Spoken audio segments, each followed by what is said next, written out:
This is a 1978 Pontiac Firebird I bought sight unseen. There it is. It hasn't ran in years. Of course, it's been off the road many more than that.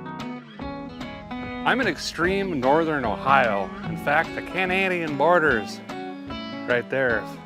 No if and a guy wanted to take a swim. I'm gonna try to get this thing running and attempt to drive it 700 miles back home to southern Tennessee. Great. Grand. One of these days, you just ain't gonna make it there. That's all there is to it.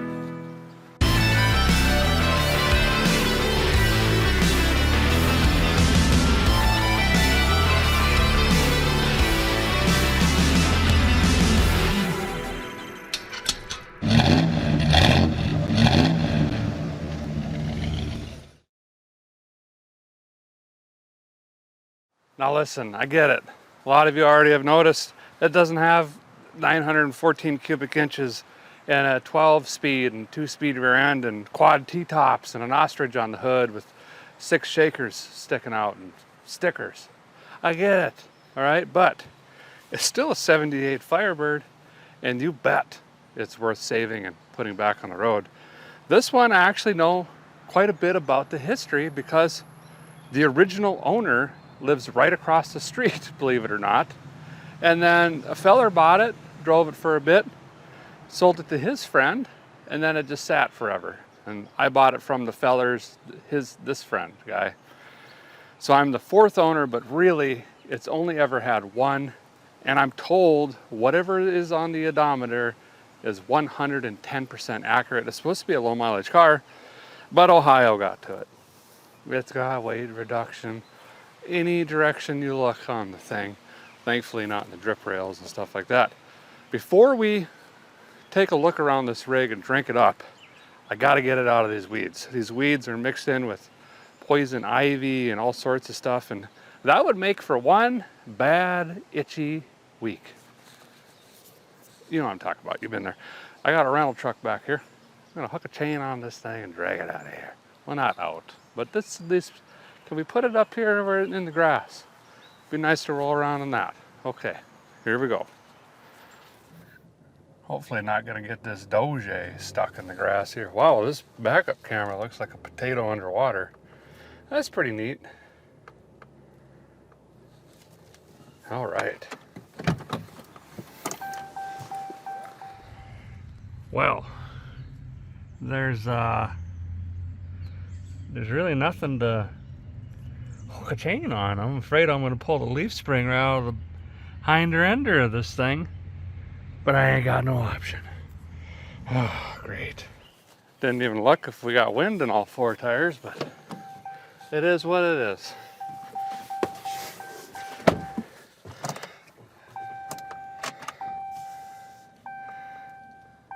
Easy but faster but slower.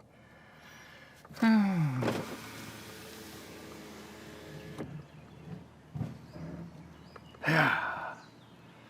Come on now. Come on out of there.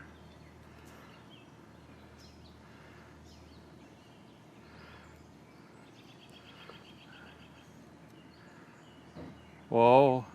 Stay. Stay. Yeah.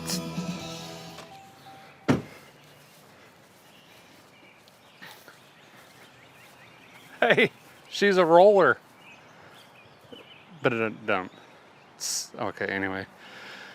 Well, this will be better. I didn't realize it was going to roll that good, which is great, but I don't want it to go down the hill into Canada.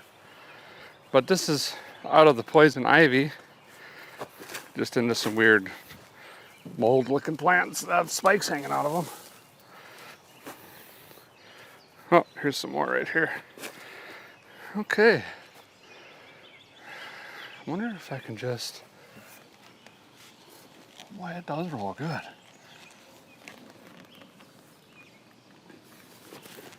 Easy. That'll work. That'll work just fine. Well, there we go. Now we could take a close look at this fire turkey, see what we're working with. Definitely not come up with a plan, but just start doing things that hopefully eventually make it run and drive. Yeah. Okay. Well, let's take a close look. Of course, 78 is really popular because of Smokey and the Bandits, you know, old Burt Reynolds. And this is one of the more favorite front ends, this grill headlight combo. They got a little weird in 79, gonna be honest. And going up, 78's a nice looking rig. Again, doesn't have the shaker hood, so it doesn't have like the TA package or anything fancy like that. This is gonna be the Spirit model. There's a Firebird, the Spirit, the Trans Am, and you know, there was a bunch of different codes and options and additions. 78 had the Red Hawk edition, Red Birds. I don't know, it was red with a red gold package. That was kind of a 78 thing. This one appears to have originally been Dresden blue, I believe, but we can verify here in a bit. But like I was saying earlier, we already saw a hook of the chain on. This thing is a complete rot box, unfortunately. It needs full quarters. Lots and lots of weight reduction. Someone already tried at one point.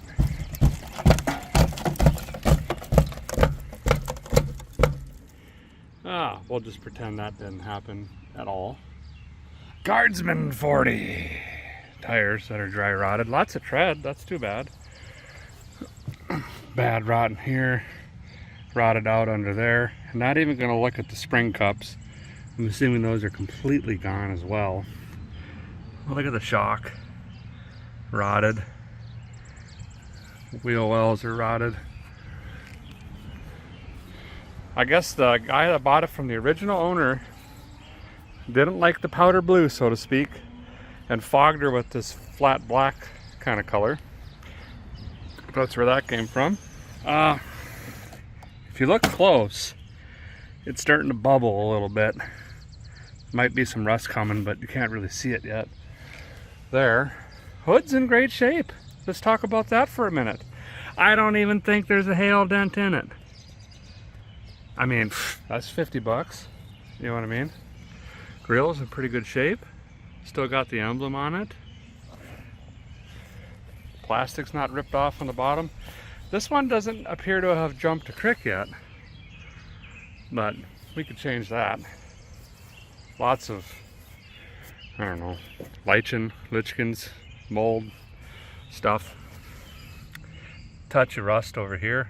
Can hardly tell on this side either. I'm assuming the rockers are just completely gone. But there's that fancy chrome strip down there just holding her together, you know. Whoop. Okay. Whoops. This side's a little bit worse. See, all the salt and stuff gets plowed to the drinker side of the vehicle. And it piles up on the edge of the road. So in the winters, you'll notice in the salt states, the drinker side is always worse. That's why. Everything gets plowed off to the sides, and this side continually takes, you know, the grunt of it, we'll say. A little bit of window leak. Some sort of hopping animal in there. Taking a nap, I guess. Hello! You got work to do. No, he's down. We had the Burt Reynolds antenna. That's approved. This is pretty good. I mean, this is looking up. Normally this is rotted out in here in this channel, and that's not. The roof channel, which I already mentioned, is looking pretty good. But this is devastating. That's a lot of work right there. Gonna need a lot of support repaired. It's gonna need the dash repaired. Get real close to the VIN there. Things of that nature. Overall, sure. It's a Firebird. It's got all the center caps. What do you want? Okay? All right. Well, let's go ahead and jump into the trunk here. I do have ignition keys for this. If you've seen the show, this is like lightning in the bottle. I ain't kidding you. I like to start in the trunk because it tells the whole story. Look, I've been doing this for 2 decades now, and I can't tell you how many times people get frustrated with the project, or they start a repair and don't finish it, or whatever it may be. Everything ends up in the trunk. So for me, just to kind of mentally prepare how terrible my day is going to be, I like to start back here and drink up the clues and then open the power barn. See what I'm saying? You could ease into it. It's like a step program. Okay. Seems to be the right key. Kaboof. It's like opening a pyramid in Egypt, except slightly less valuable. Boy, the humidity is really helping the smell today. Wow, we got some neat stuff in here, actually. Really neat. Giant mouse house. Oh, there's Marty. No wonder he wasn't coming to work. What a slacker. That guy gave up. Pretty nice mouse house, though. There's the Firebird badges and the Esper badge. Look at this. Factory spare. Still has the inflation bottle, the jack parts. Doesn't look like it's ever been. Look at the bottom of it. It's never been used. Ever. That's really cool. It's got the factory trunk lining. It's got the sticker in it. More evidence that this is a low mileage car for sure. And it burns oil. We're missing some molding, and there's our color of choice, it appears. Oh, I see. They were slowing down the rust with the undercoat. That's what was going on. Some sort of, got some ruggage in here. Look how nice that is. Yep, that's about it. Good news is no engine parts, and I would have bet money this deck lid was shot, and it's in good shape, fellers. Wow, might get away with just quarters. Huh. Stop parking these under trees, fellers. See this, what happens? That's where all that rot comes from. There we go. Good shape. Good shape. Well, I suppose it's time. Let's get on to the power barn and see what flavor we got. I don't know what we got yet for flavor in here. We'll figure it out though. Listen, Pontiac was kind of the stepchild of the GM. I said it. So they had a bunch of weird engine configurations in these things. And some of them were great, but listen, they had like the 231 V6 from Buick. They had a 250 straight six from Chevy, yeah. You had the Pontiac 301. Ooh, Pontiac 301 turbo. Then you had the Chevy 305. Then of course the Oldsmobile 350 for whatever reason. Then the Chevy 350, and then Pontiac, you know, had the 400, and then Pontiac also had the 403, and then you might have the Oldsmobile 455 or the Pontiac engines. There was options, is what I'm saying, and you just never really know what you're going to get.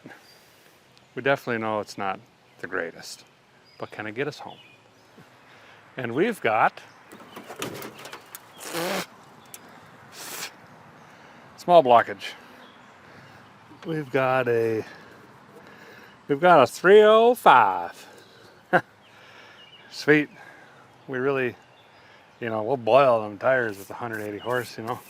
But listen, small block Chevy, we could drive that around the world. And I ain't kidding you. We got completage, I think. Lots of mouse damage in here. Lots of it. Lots of it. But I mean, oh my gosh, the control arms are almost rotted off this. That's fine. HEI cap looks to have been replaced 50 years ago. Looks like a 2-barra. Corporate blue, of course. Everything's here though. AC pump is still here with the well, let me just get you in here. Looks like the radiator was serviced November of 1987. So that's positive, you know. The mice love this hood insulation stuff, and they've just been all over the place. I can see them making nests under the air filtration system as well, but we got a charging whirler, water pump still on it. Look at that AC pump. That's been serviced. It's got some marker or writing or something on it. Washer jug still on it. Look at that control arm down there. Oof da man. but it's all here, appears to be. I'm trying to look at the wiring right now because of the mice, and it doesn't look like they got into the wiring too bad, albeit there's houses everywhere. Okay, well, fuel pump's even in her. This is going to be tough to work on. It's so rusty. If we've got to dig into anything, chances of rounded off, broken bolts, stripped this and that is likely very. We're going to take a look at the trim tag here if we can. We'll see built in 78, 24B, that's the light blue interior, and 22, this is the paint code. That's not Dresden, but Glacier Blue. So that's Glacier Blue. It must be just a little more faded. But yeah, blue on blue. I bet it was a beautiful car back in the day. Speaking of which, let's jump inside, check out the interior, see how many miles this has. Hits! Yeah.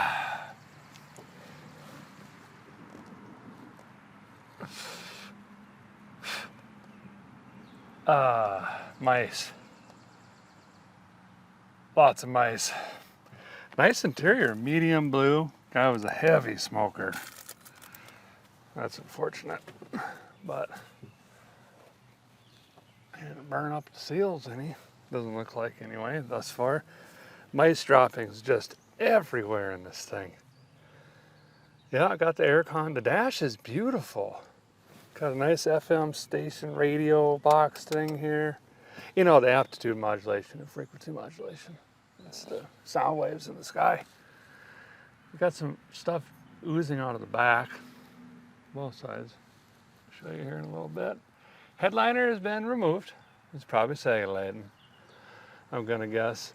Mileage says 56,452, and again, the original owner who lives across the streets guarantees that that's accurate. Exterior looks like 58 million.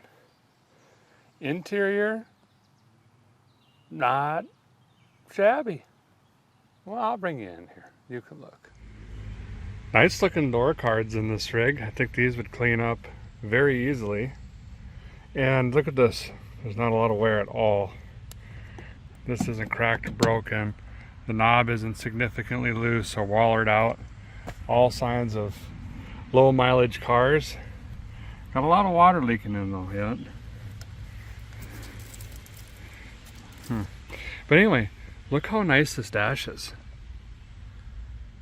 Beautiful dash. It's in really, really, really good shape. It's not delaminating or anything like that. And again, we see 56,452 miles there. The wheel isn't terrible. You can see where whoever was driving it liked to hook their fingers over the wheel there. Nice crisp linker stick. And then the pedals, of course. So yeah, I agree. This is pretty cool. That's actually really cool. 56,000 original mile rig here. Let's see if I can flip this forward. All right, we got more exterior paint. It's got a transmission leak. Oh, yeah. Guy liked to cruise in style. Nice. Looks like a winter seat cover maybe. Boy, the mouse droppings are just, they're everywhere. Seat's in really good shape yet though. Look at that, the piping's all good.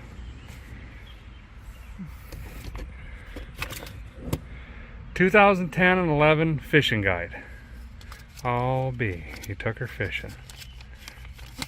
Oh, that's pretty cool. What was that, 12 years ago, 13 years ago? Something like that. Radio is just immaculate condition. This thing's gonna clean up really nice on the inside. It's just too bad the outside took such a beating. Check out the drinker side here. Again, we got a really nice door card. Little trim ring missing there. Safety goggles. Oh, here we go. Come on back now. You got the bears on your windshield? I don't think that's... Actually, you're not supposed to do that without the antenna hooked up. Anyway, GE Mobile CB transceiver. This must have been... Oh. Corpus Crispy. Well, that modification's already completed. I think this would just screw right in.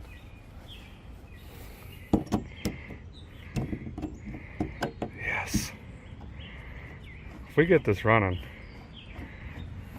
we're talking the tractors all the way home. You know what I mean?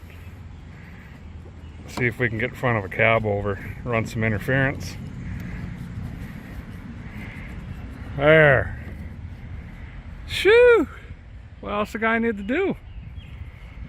Alright. I don't know what we got. I gotta stop digging through that stuff. I'm gonna need to run a mouse sucker through here right away. Weird that they put the dark blue belts in with the light blue interior, but that's just the way she goes. So there we have it. 78 Firebird, 305 powered, air conditioning, cloth interior, light blue, low miles, 56,000 miles. Now, let's see if we can get it running. So the first thing a guy's gonna need to do here is just make sure this engine still rolls over and rotates. Nothing is stuck or jamming up. And then we can move on to, does it got sparkles? Is it gonna light fire? And then we gotta make sure it's gonna get fire. And then we can try to light this thing off. And if it runs, we gotta pay attention to head gaskets and intake gaskets and, well, basically all of the gaskets. Does it have oil pressure? Is it making oil pressure? And then also the transmission. We got gears. We're gonna need them to get home. And lastly, if we have time or feel like it, bearings. And maybe brakes. Brakes might be slightly ideal. We got a long drive. I think Cleveland down to Louisville and then down through Nashville, and there's a lot of city driving, so it might be good to have the wide pedal under the dash working, you know what I mean? Let me grab a croissant wrench, see if this thing rotates. By the who and way, I did leave the doors open on the Bird. It smells like a rubber boot full of hot coleslaw, but just a hint of mouse droppings. No, invert that. Let's start with the mouse drop. It's bad. So I got them hanging open. We got a breeze going today. It's nice and cool. Hopefully that'll just fix itself. Nope, it won't. Anyway, the easiest, laziest way to test an engine is if it has a mechanical or direct drive fan, or it's bolted directly to the water pump pulley. You can just spin on that. This has a, it doesn't, has a clutch fan. So it's not that one. So that's not going to work. The next easiest, laziest way, if you got a charging whirler belt, use that pulley, and we'll crank on this and apply some pressure to the belt. Let's see if this engine rotates. Yeah. Yeah.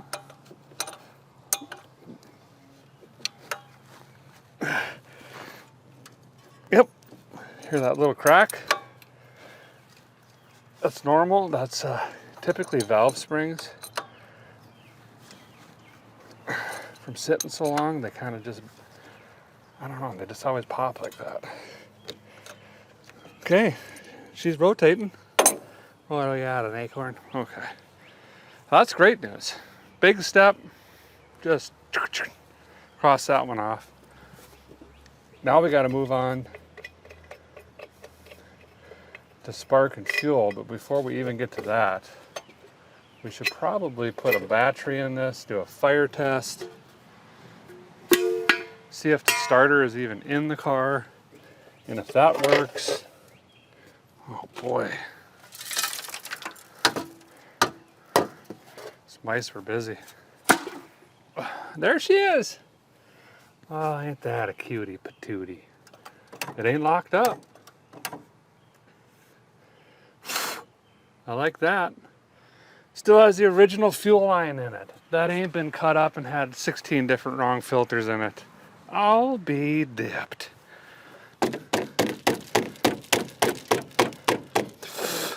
Man, just need like I need an airboat with twin big blocks right here. Just blow on this.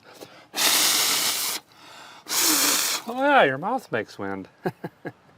That's pretty neat. I'm gonna do a little bit of house cleaning here. Try to make this easier to work on. We're gonna be here a couple days, I have a feeling. Might as well just get it done. You know what I mean? I think I got it a tickle better, although it doesn't look like anything changed. I'm gonna get this support brace out of the way here. They swang like that. And then we can get this itty bitty little battery out. Put a different one in, fire test this thing, and then we'll twist on the ignition stick and see if that actually does anything. Looks like there's a starter in it. Hopefully still works. We can rotate this thing a few times.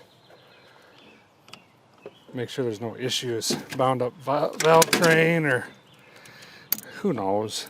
Extra window in the block. Interference issues. I'm not a fan of these side post batteries. What about you guys? You like the side posts or you like the top post batteries? I'm a top post kind of battery feller, especially because you can just, you know, install them and stuff. Let me know. Bleep bloop it down there in the comments which one you like better. Get out of here. Almost hit Canada. Okay. Let me go get mine.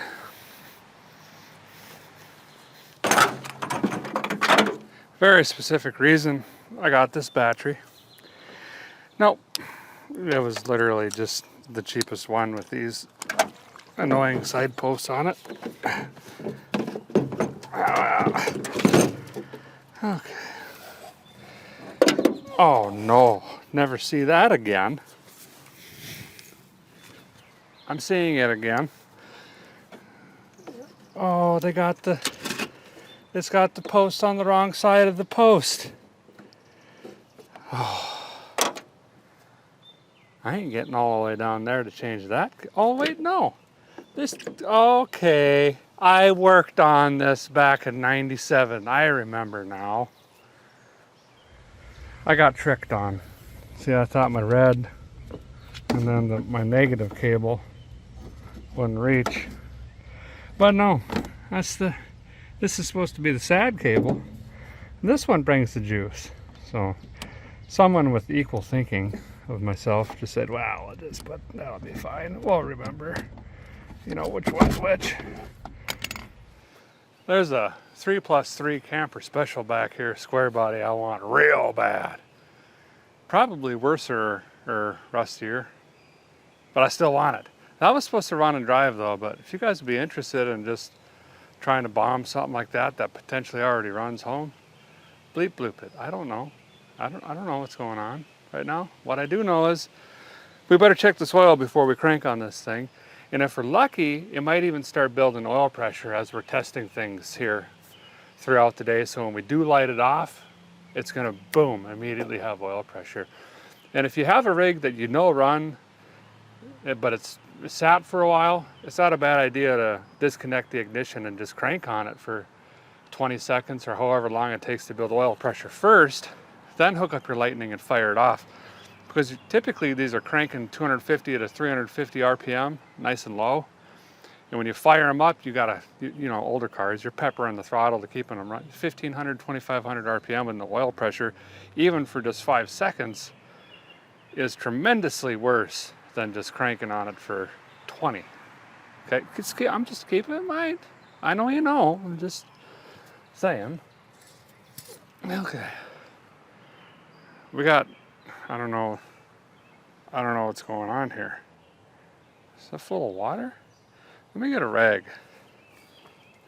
Try this again. I don't like the way that's looking. Might just be a little bit of moisture in the tube here. It looks like it's 50 gallons over full, but Can't be. Maybe it is, Derek. You don't know. Well, I'm just saying, let's at least double check it, you know. It's sitting. I know. Now's the time to pull it. Well, that's why I was telling you. Idiot. Anyway. There we go. It's full. Right on the money. Oh, wow. What is that? Processing. Processing. Processing. Processing some more. Yep, it's water. Well, I tried to tell you that. Okay, we got water in the oil. So let me test the viscosity here. That's got some left. We could fire it on this for just a few seconds, but we're gonna have to change the oil immediately. Moisture's creeping in. If this would have sat any longer, good chance this could have locked up tire Alcatraz. I ain't kidding you. I don't know why I did that. Just pretend you didn't see that, I guess. Okay. One more thing a guy's gonna do quick, there it is disconnect the fuel line to the pump before we start turning on this thing like a vinyl record. You know what I mean? We don't know what's in the tank. I will say, you've heard me say this 3,912 times, we're gonna need the capacity. Now, we've made it home on fuel jugs, albeit, but it's a pain in the rumpus. And I ain't kidding you. So if we can pull this off, crank it over, check the fuel system out, even if it's a little rusty, we can double up on filters, you know, like a bad date night. But we can just swap one out in front, put another one in if we have to, or switch them around, stuff like this. And hopefully we can limp this thing along with the actual tank so we don't have to stop every 50 miles. That becomes just such a time waster. Okay.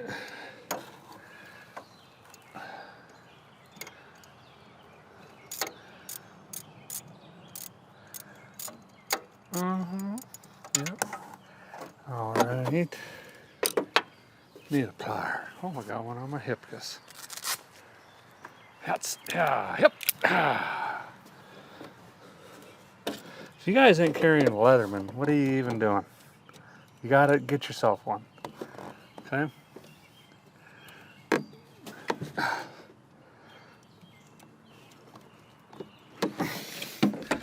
Finally got this thing off. It's so rotted it just split and blew it up. But at least that's unhookered now. So that's not gonna succulate on any bad gasolineage. Now we'll crank it, see what we got. All right, now don't bring the thunder, just show me some dark storm clouds. Oh. We didn't do a fire test. Blower motor works. I'll be dipped. Well, it says it's off. Huh. Buzzer works.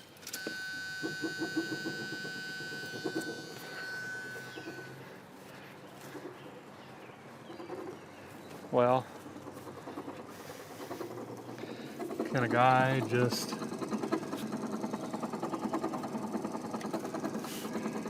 I can't even see the line on that motor. That's gonna get pretty annoying. Anyway.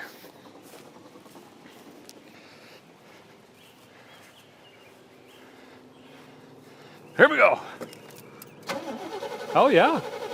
Wow. I think this one just has a dummy light for oil pieces, right? Oh, it's got a gauge. Okay. Let's crank it again. No oil pressure. All right. There it goes, building pressure. Wow, 40 with junky oil at crank. That's great news. We might got a healthy little small block on our hands. Okay, starter works. Flex plate's doing flexy things. We got oil pieces. We're moving along. Let's test for sparkles next. So when I'm working on a coil and points ignition system, typically I like to use a digital meter and test the coil before we even get started and look at the points, because that's almost always the issue. Especially the points, when they sit forever, they get like a sulfur or crud built up on them. Just file them out, check the gap, make sure the coil is good, and they'll work just fine. But this is an HEI. They're extremely, extremely reliable, and they can sit for years and typically not have any issues. So I'm not even going to crack that cap off. I'm seeing the 12 volt of that big orange wire. That's the power wire to the coil, and everything inside it, you know, the science is in there. That looks intact, so we're just going to leave that be, and I'm going to go straight down here and we're just going to test it at our sparkulator, you know, the end result. If we have spark, great. If we don't, then we'll work backwards. I'm also going to go ahead and pull that sparkulator out and just glance on it first and just doubly check or make sure that we don't have any, you know, physical conditions or anything weird going on with the engine on the inside before we keep cranking on it. You can get fancy electronics and doodads and AFR meters and blah blah blah. Scan your peepers on a sparkulator. It's going to tell you everything you need to know about this engine, how it's running, the condition in which it's running, you name it. And that's what we're going to do real quick. This thing spun over really evenly. Did you hear that? Were you even paying attention? There wasn't any gallops, nothing funky. I didn't hear any things bending or making weird noises, which is good. Even if it runs poorly, at least it's poorly across the board. Great.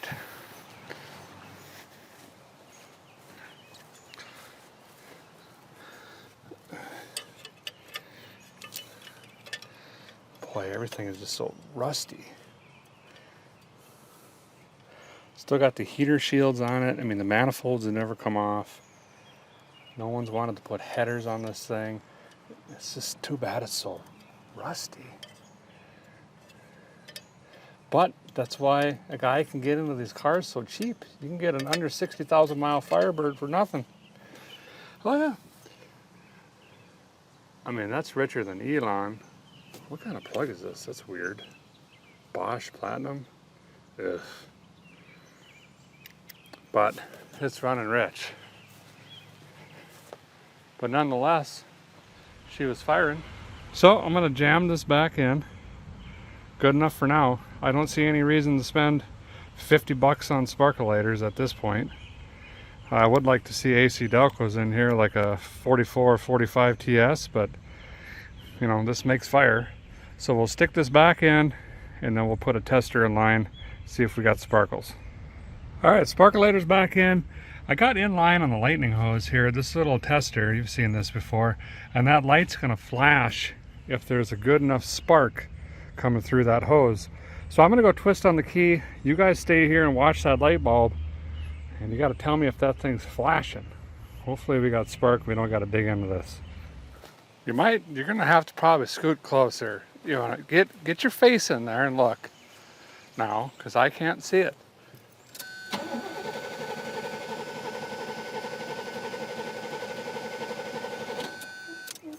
Well, what do we got? Hit me with the TPS report. Oh, we got sparkles. You did see it. Okay, well, you didn't have to wait so long to tell me. You know what I mean?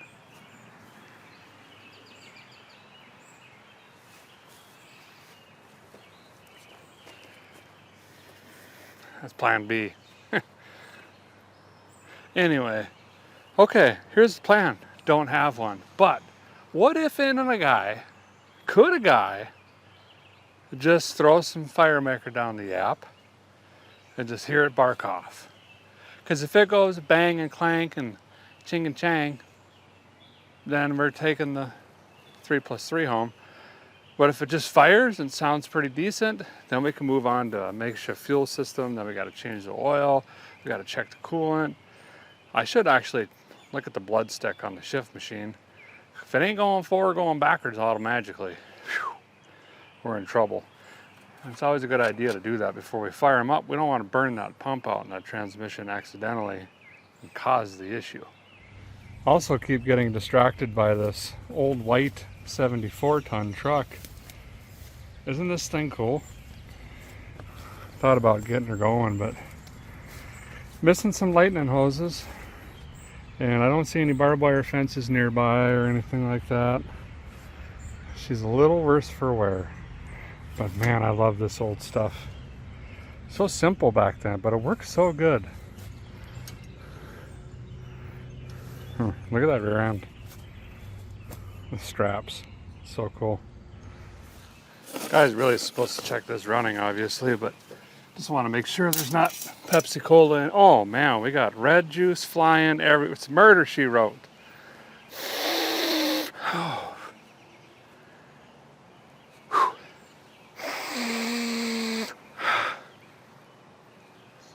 Two things.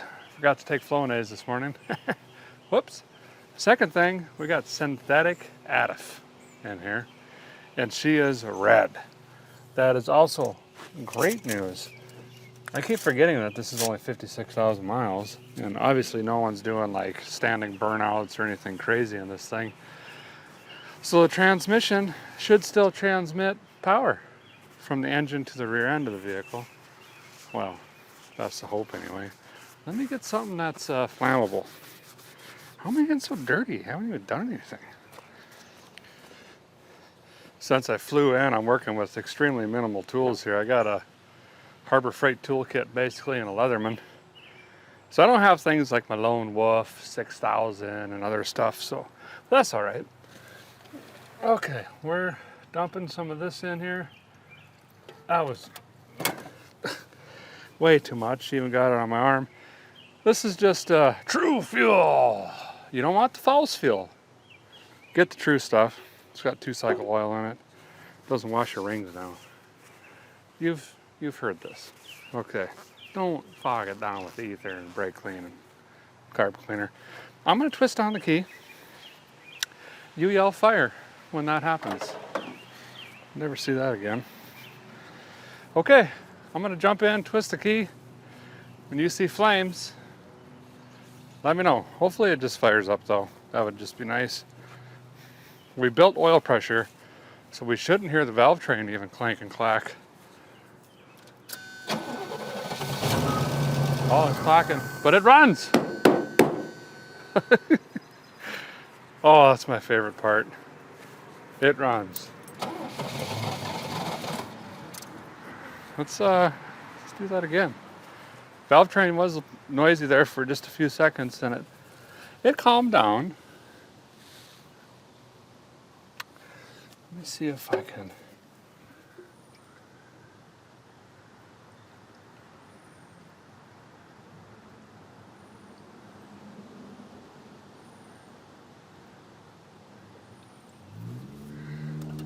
All right, let's try it again.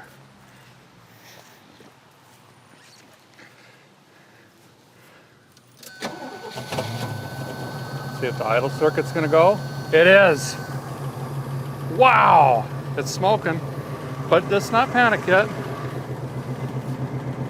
Still got about 30, just under 40 pounds of oil pressure, like 38.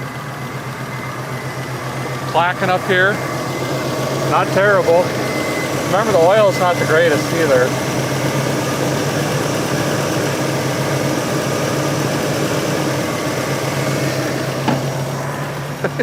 Yes, we might be driving home in a Camaro. Wait, it's not. It's a fire turkey with a Camaro engine. I don't know what's happening anymore. It could be an Oldsmobile. It's not though. Obviously, we gotta test this while it's running. Yeah, come back now. Got the Firebird running in the backyard.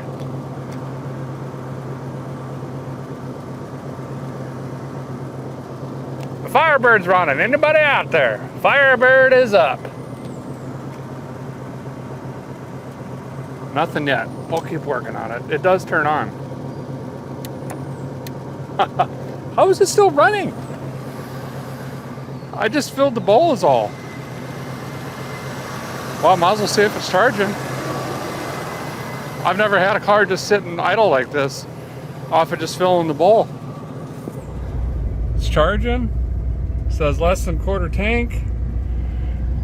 Little under 40 pounds of oil pressure. I think it's finally running out of fuel.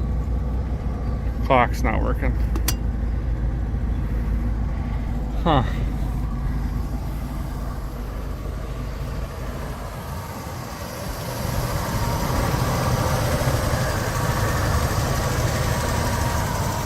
Well, I got some of the best news we've had in a long time, fellers and fellettes. The CB radio works. It clicked right on, the speaker worked, I was able to change the channel and all that stuff. Oh, and the engine runs. So that's pretty neat. I think what we're gonna do now is, I need to change that oil quick. That's about all the farther I wanna run it with what's in there. But it also is important to heat up what's in there and get all that sludge and bad oil essentially down to the bottom of the pan. So when we do change it, we're getting as much as we can. Also, pumping some of that through the old filter, not a bad idea. We'd pull the filter off, new filter, you know the story there. Another thing to mention, because it's commonly misconstrued, which I think is a French lady that sweeps floors for a living, but is also an English word. Oil doesn't really go bad. It doesn't lose its viscosity from sitting, but when it gets contaminants like oil and antifreeze and gasoline and other things like that, that's when the formula which creates its viscosity obviously starts to get watered down or changes. But if you've got a rig that sat 3 years and you changed the oil 500 miles ago, you don't need to change it. Run it. There's still oil in it. You know what I mean? Anyway, let's jack up the bird, drop the oil. Let's see if a guy can get this little bubba jack under here. And if and will it do something?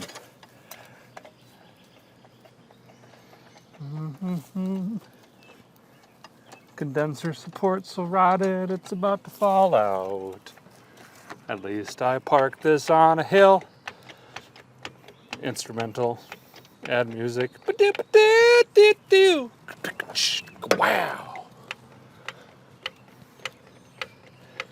Seems to be doing something, but now it's a tipping. I think that's... Can a guy get his belly under there? Is the question. What's crawling under this change the oil? I mean,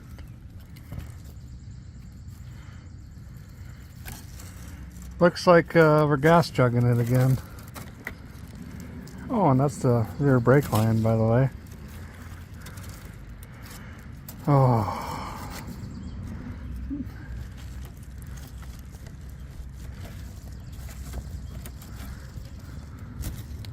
Wow.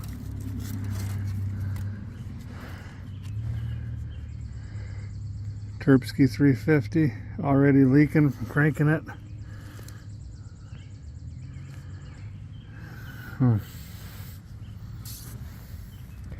Big old California converter.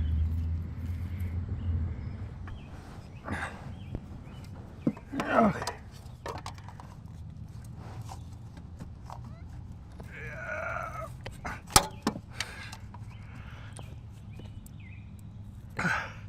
Wow, this thing's smoked on here.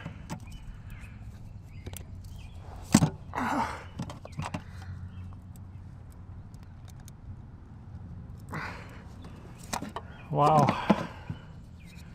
this guy can really dance.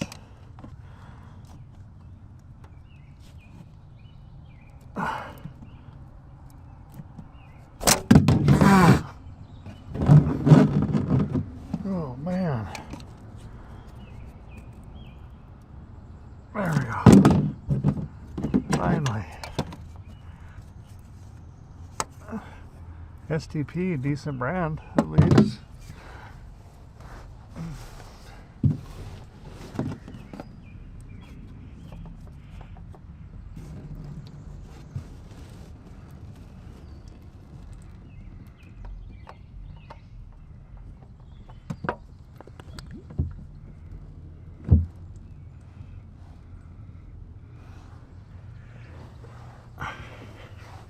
Of course, we got to go back with the wicks here.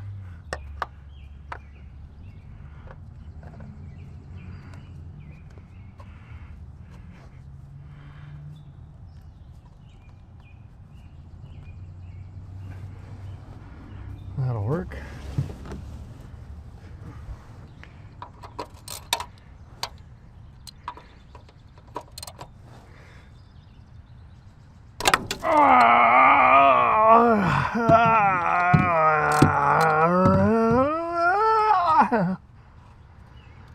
Oh, that felt good.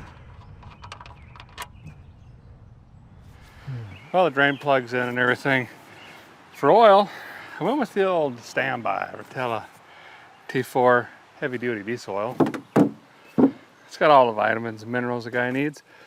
Being cheap, didn't buy a funnel. Tried to sky pour this from the county over, and well, let's just say it's got 2 quarts in it. That should be fine. I'm gonna fill this back up with some fuel here and let it run a little bit longer. It seemed like I wanted to go for a couple minutes there. Start heating this thing up little by little. I want to make sure the head gaskets come around. If them ain't right, boy oh boy, we got some work to do on our hands.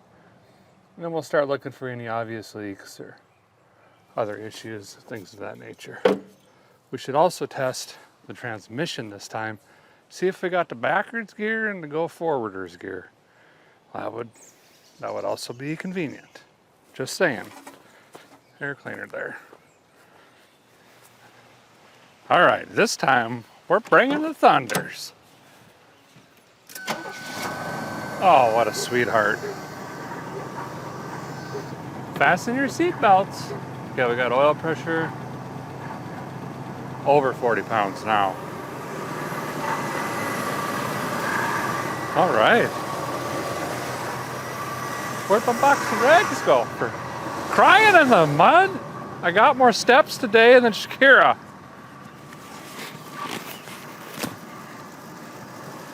Gotta check the shift juice again now that it's running. That sounded weird. Must be low on ice cube juice. Sounds like the water pump's heating itself. Oh my goodness. Well, it's probably gonna overheat. The inside of this radiator looks like the bow of the Titanic.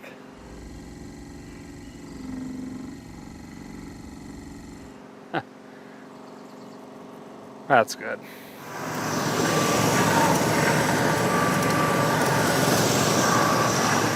Yeah, she's a little low. Probably about a quart and 1/16. I don't know if I purchased any of that. And we're gonna have to do something with the radiator. All right, I'm gonna get it off the jack and jack stands, and that means it's code for it doesn't move.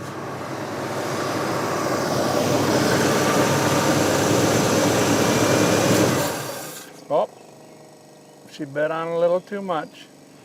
All right, let's fire it up. Test the shift machine. I guess we could roll this down.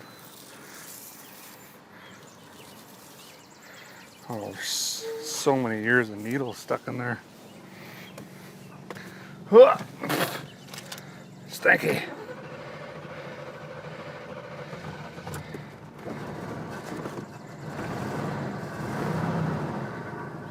Easy, don't waste all the fuel.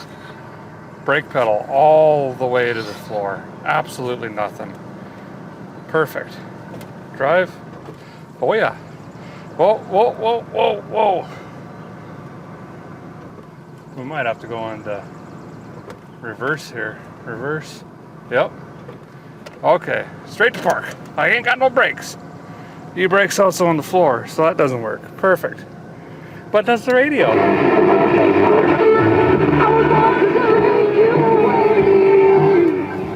Oh, yeah. She's a cruiser. Excellent news. It's still smoking, and it's got a transmission. But a lot of that could be the two-stroke oil. Nope, probably not. John, you know the guy I bought this from. Real nice old boy. He told me two things. Should run. It does. And he also said, oh yeah, by the way, we parked it because the brakes don't work. So the master cylinder is just shot on this thing. And not only does it go to the floor, which he also told me it did, you can look on the booster and see that oil has just been pouring down this thing for decades. Pretty common when the seal gets shot, you hit the pedal and the brake fluid just leaks past the piston, comes right out the back end and either leaks into the cabin of the vehicle or on the face of the brake booster, which is what we got going on this thing. This is going to be a slippery slope. This thing is so badly rusted that one snap brake line can turn into 2-3 days stuck here replacing everything. Let's hope that's a slope that's slippery and it's full of snow and toothpicks. Let's not get there, okay? But anyway, we got to replace this master cylinder. It runs, it's got gears, it's got to stop. Target identified. So as you can see, she's been leaking for a long time. We just got to deal with this thing. It's why the rig was parked up. I'm sure the lines were rusty then, and I don't blame them. It's just such a tremendous undertaking if you've not done it a lot or don't have experience replacing brake lines and bleeding brake systems. It could be something else. So these are the two lines that I'm concerned about. Well, they're the only two lines, I guess. But anywho's, there's concern. It's thick. You can cut it with a fork.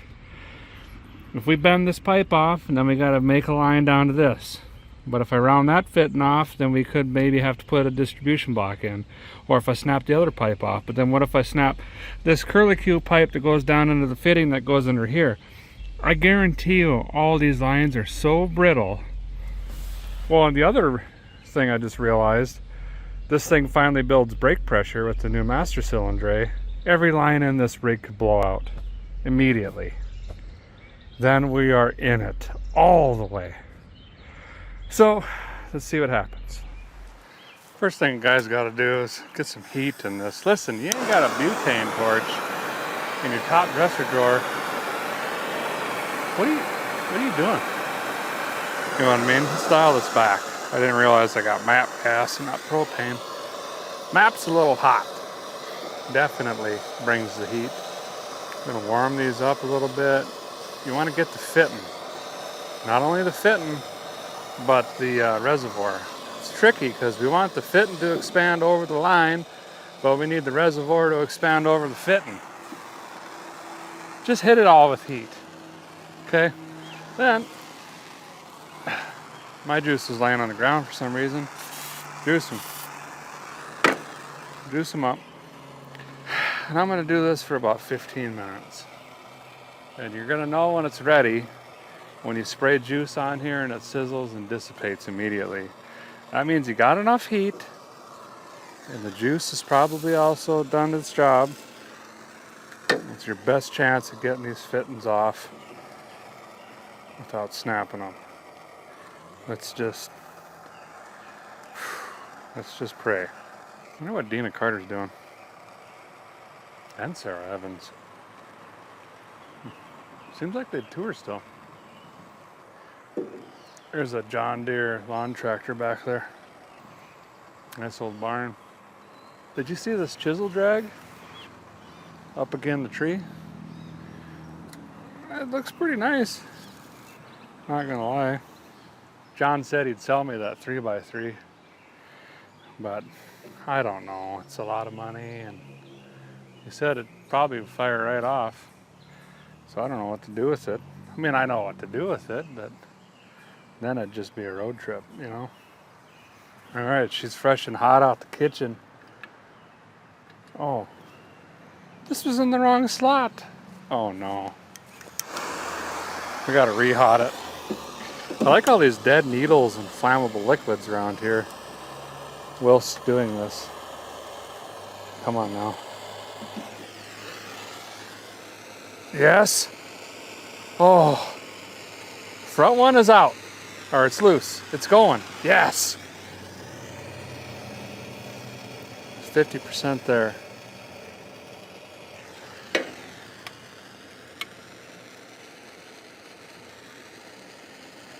Oh. Yes, it did not twist the line. Home run. Shoo-wee. Tell you what, I'm gonna buy me some scratch-off tickets with my Mad Dog tonight and eat way too much sodium, because that right there was lucky. I mean, that's rare. It's rarer than an ex-wife apologizing. Let's put it that way. Somebody's running a Honda Civic with no muffler. Sounds great. No, it doesn't. Let's get this thing off.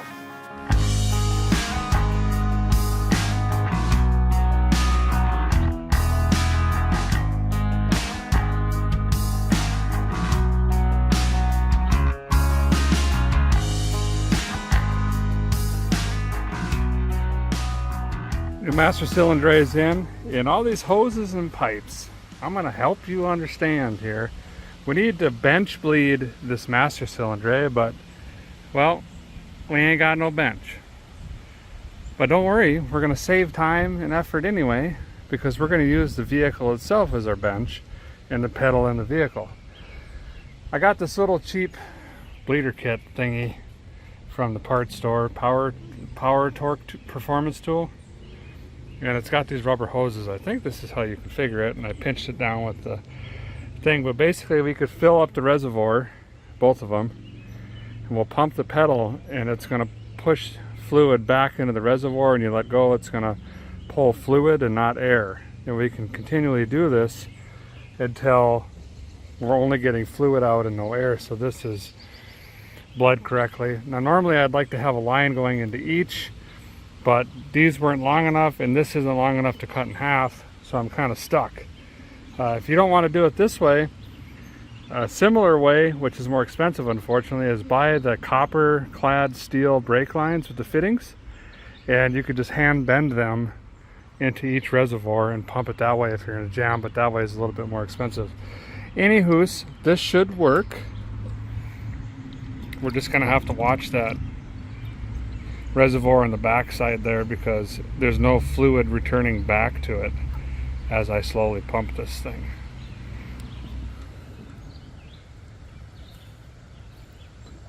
See the fluid going out, going back, out. We're just going to keep doing this until those air bubbles disappear.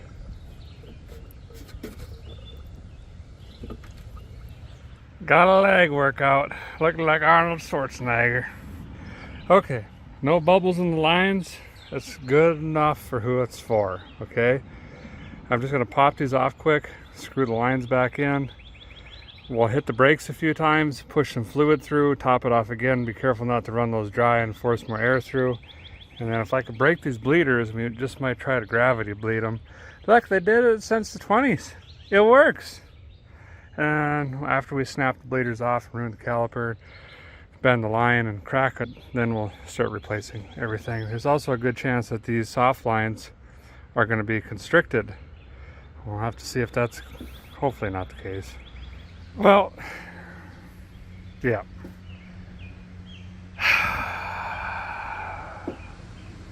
Massive brake line failure. Okay. Well, I found this one.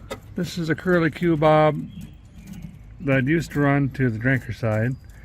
That was replaced with homemade curly Q bob, which is now blown out, where it was zip tied to the old curly Q bob and gathered a bunch of rust from the rotten A-arm and frame, and that is spraying right out onto the manifold there. So basically there's no right front brake. Rear is holding somehow right now. Great.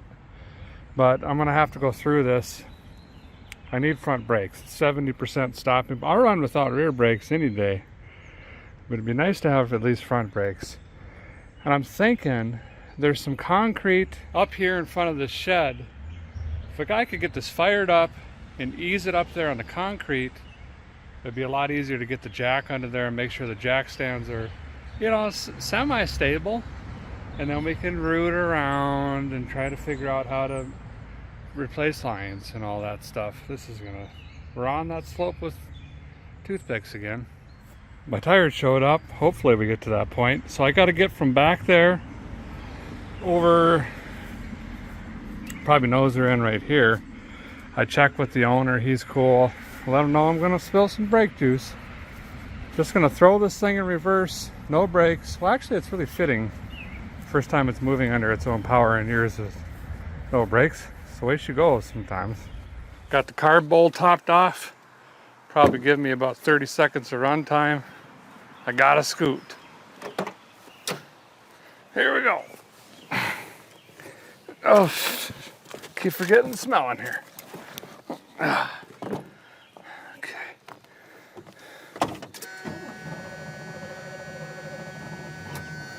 It's running. Reverse. It's going. First time in years. Oh, I need to slow down. We're getting a lot of steam. Well, we got the Firebird moved over here. First time moving under its own power in many years. Gonna get the jack and jack stands. Go grab the toolkit, come around front, get this front end off, get that tire off. See if we can fix this brake line. Well, guys, got her up on jack stands again. Just a closer look at, well, it's pretty much the whole car. All of the structure everywhere is just, she's rotten. So anyway, let's replace this brake line and drive it 700 miles. Okay. Glad this thing rolls good at least.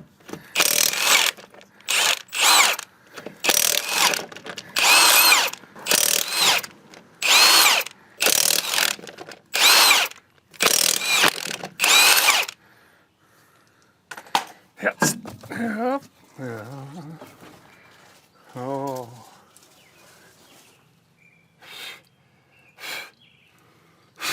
Sweet. I can't wait. Looks so much. There's a lot of fun. Yes. Here's the other end of that broken line on this side. So we're going to snap this one off, and I guess we'll add a third line to the bunch here. Well, maybe we'll try to. Let me work under here and see how. It might have a bunch of those clips with the bolts holding them in, and that's why they zip tied this one to the old one. It might be a bear. Let me get under there and take a look. Well, I'm in trouble, fellers. Can't get the fitting off. It's rotted into the rotten soft line fitting that's rotten to the rotten fitting on the caliper. Can't get the rotten fitting off of the rotten junction block by the other rotten lines, and every time I twist that, it's ruining the other rotten lines. And then I got to inspecting the rear line. There's 54 pinholes in that, so there'll definitely be no rear brakes. So I'm either to the point where I got to try to barrel in a fitting going to the right front and hope that front brakes are enough, or I've got to hit the hardware store and get a junction block and try to make my own brake system quick, like a secondary one, and just ignore all this rotted, broken. This is probably the worst brake lines, worse than the Bland National was. Everything's shot. So I'm gonna run to the hardware store, see if they even have the right. The one I'm worried about is the 7/16 fittings on the 1/4 inch line. Those are a little bit hard to get. If I could find all the fittings for a distribution block, I might go that route. But on to the parts store, see what I can get. Well, guys, we are down the lake with 6 paddles. Ain't looking good. I got this out. Had to cut a bunch of lines. I saved these two because these are the two that I wanted to save, because the rear needs to be replaced anyway, at minimum the two fronts. This is the one that I couldn't get out while I was in the vehicle, and you can see here I've been trying. I even ran to the store and got vice grips, and it's not coming out. They're just melting off. This proportioning valve is shot. Called around everywhere. Here's the issue. First of all, out of the 13 part stores I called, only one person knew what a brake proportioning valve was. I take that back. Another person did, but he thought I was building a race car. So it was O'Reilly that knew what it was. They ordered one. It's not here until 10:30 tomorrow. Should be on the road tomorrow. So that's great. So I think what I'm going to do tonight is tear into the rest of the brake system. The pickle I'm going to have is finding the right fittings for the proportioning valve that's coming in, which is not vehicle specific. It's for like an S10 pickup. We're gonna have to cobble, do some magics, is what I'm saying. So I'm just gonna hunker down. I got maybe an hour or so left of daylight today. Try to get as much done on the brakes up front, so tomorrow I could pick up that valve, plop that in, and try to make that work. And then we got to get on the road as fast as possible. Man, I'm not used to wearing these things. When I was in getting bearings, I saw a bunch of auto packer things and tools to pack bearings and whatnot. I pack these by hand. I always have. This is the way I was taught. But it got me to thinking, what do you guys do? Do you pack them by hand still, or do you use one of those? It looked like a cup or something. Almost like something you'd see in a kitchen. I'm guessing you just smack the two together. I don't know. I'm going to go ahead and put inner and outer wheel bearings, seal, new rotors. I got some calipers for it. They were dirt cheap. And of course pads. Might as well just make sure the fronts are up and up. We don't got to worry about it that way then. Then we should have new lines whenever I get to that. And distribution block or proportioning valve is going to be in tomorrow. The rears, we might try to run a stick back there. And they're gonna kind of just be, you know, whatever it is what it is, because this thing only needs what it needs. You know what I mean? We don't need to go crazy here. We're not trying to do a restoration by any means, just trying to get home. So starting to rain right now. That's coming down pretty good. And I don't know where I think there's some fires up in Canada or something, because I thought it was fog all day, but almost seems like smoke. But I don't got much time left today. I'm just going to try to smash these rotors on quick, and might have to call it after that. I'm going to use the bottom side of the jack stand. It's a flat surface, the ones that I got, and I could set that in here and whack it with a hammer and drive them seals in nice and flush. That ought to work.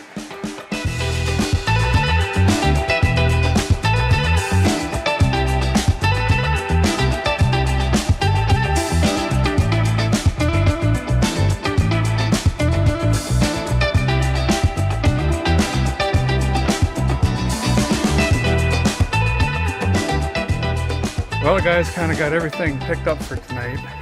Got the rotors, calipers, new soft lines, and I misspoke. I'm going to go ahead and reuse the old brake pads because they had plenty of life left and I could save 40 bucks. So I'm going to go ahead and reuse those. So I'm going to swing by O'Reilly's on the way to the motel, return those brake pads. Going to turn in the core on the calipers, 12 bucks a piece on them, and then there's a $20 bounty on that battery, so I grabbed that, turn all that back into the store, throw some groceries down my neck, get a little bit of rest. It's supposed to rain off and on all night. Hopefully it's dry by the time we get here bright and early. Got to run a bunch of lines, figure out what we're going to do for fuel capacity. Still have to go through all the little things on this car. We basically just fired it up and moved it 20 yards. And hanging over our head is 700 miles home, so that's neat. But we'll see you guys tomorrow morning bright and early.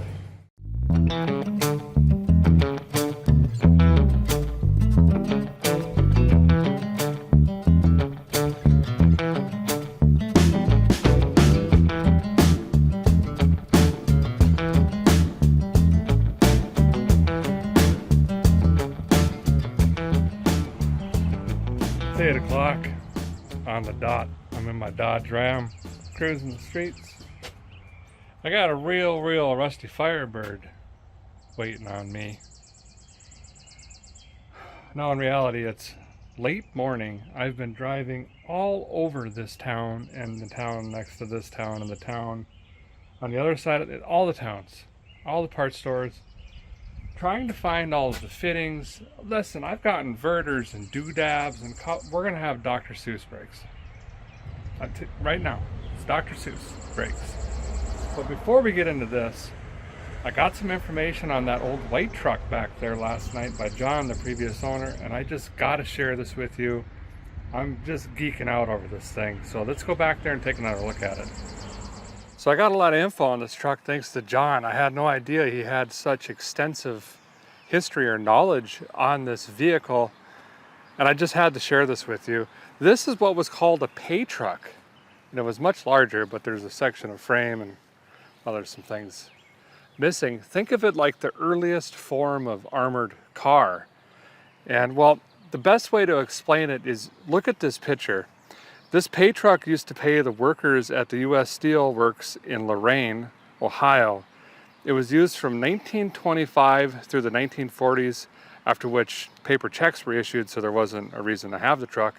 But basically, armed guards would surround this truck and drive it up to this dock or steps, essentially, to pay workers in cash for all their labor. It was retired in 1965 and then donated to the Legion, and that's where they acquired it from. This truck still ran in 1965. They had hopes of restoring it and doing some parade stuff with it, but as you can see, it would be a massive undertaking, and this is just such a unique vehicle. And they actually have a letter from the president and CEO of White with all the details on how this thing was constructed. And back in the day, this was the Batman rig. It had a bulletproof transmission. It had dual magnetos just in case one failed. It was even designed to run for 30 minutes or up to 30 minutes with no cooling system.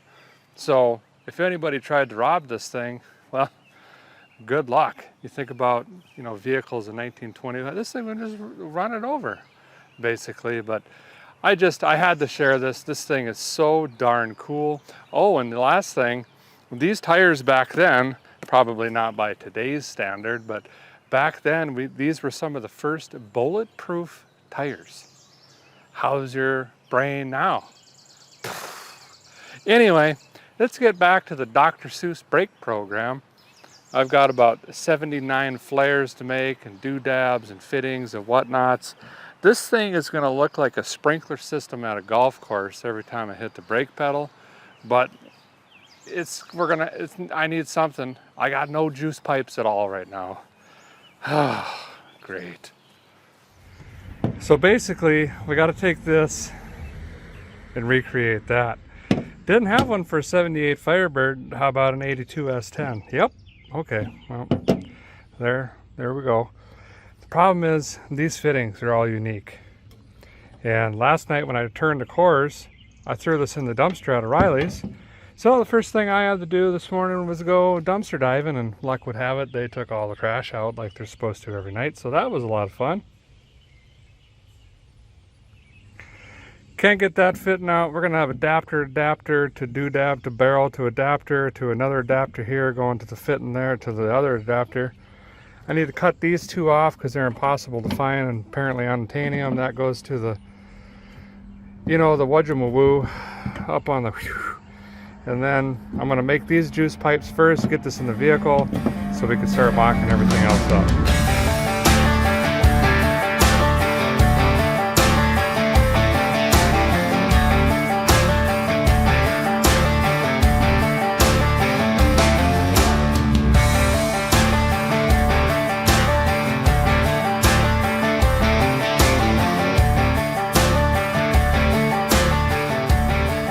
Well, the guys got her in, but it ain't nothing pretty. But it's gonna work. You know, good enough for who it's for.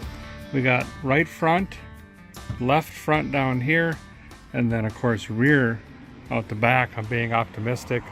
Otherwise, we could put a pipe plug in that if we need to. The fear here is working with the old brakes in the back and having to bleed this thing. I don't have the tool to keep this safety shuttle from locking out the rear. So bleeding this could end up being a complete disaster. So I guess we're gonna have to wait and see. I guess we'll start working on the fronts, running some lino. A lot of you might be wondering, what are all those curlicues for in original factory style systems? These usually have a curlicue, and then these will have a couple curlicues, and then they run down to the tabs on the frame, etc. Some people believe, well, they're to hold more fluid so you could build more pressure, and that's actually not the case. It's very simple. The coils are just for flexibility. When the car is driving, it's flexing and moving and all of this, and those coils allow the juice pipe essentially to be able to move and expand and flex, and doesn't put stress on the fittings. Well, we're not going to do any of that, of course, because we're not in the position to be making fancy curlicues with springy bobs wrapped around them and whatnot. I just need a pipe that does this into that. You know what? I might even go over the engine. I don't know yet, okay? Yeah, I said it. The other one just drops right down into there. So I've got the fitting on over there in the initial bend, and then on this side, I just looped it through the frame tab, and as I bend it to the cross member, I'll pull it through here. It kind of keeps shaping it, and then I'm going to pull extra out, put the fitting on, and then push it back. Or at least that's the idea. Well, here's our unfortunate answer. On the frame and the spring pocket, this car is, I'm afraid to touch this, to be honest. It's even worse back there. So, I don't think we're doing burnouts, guys.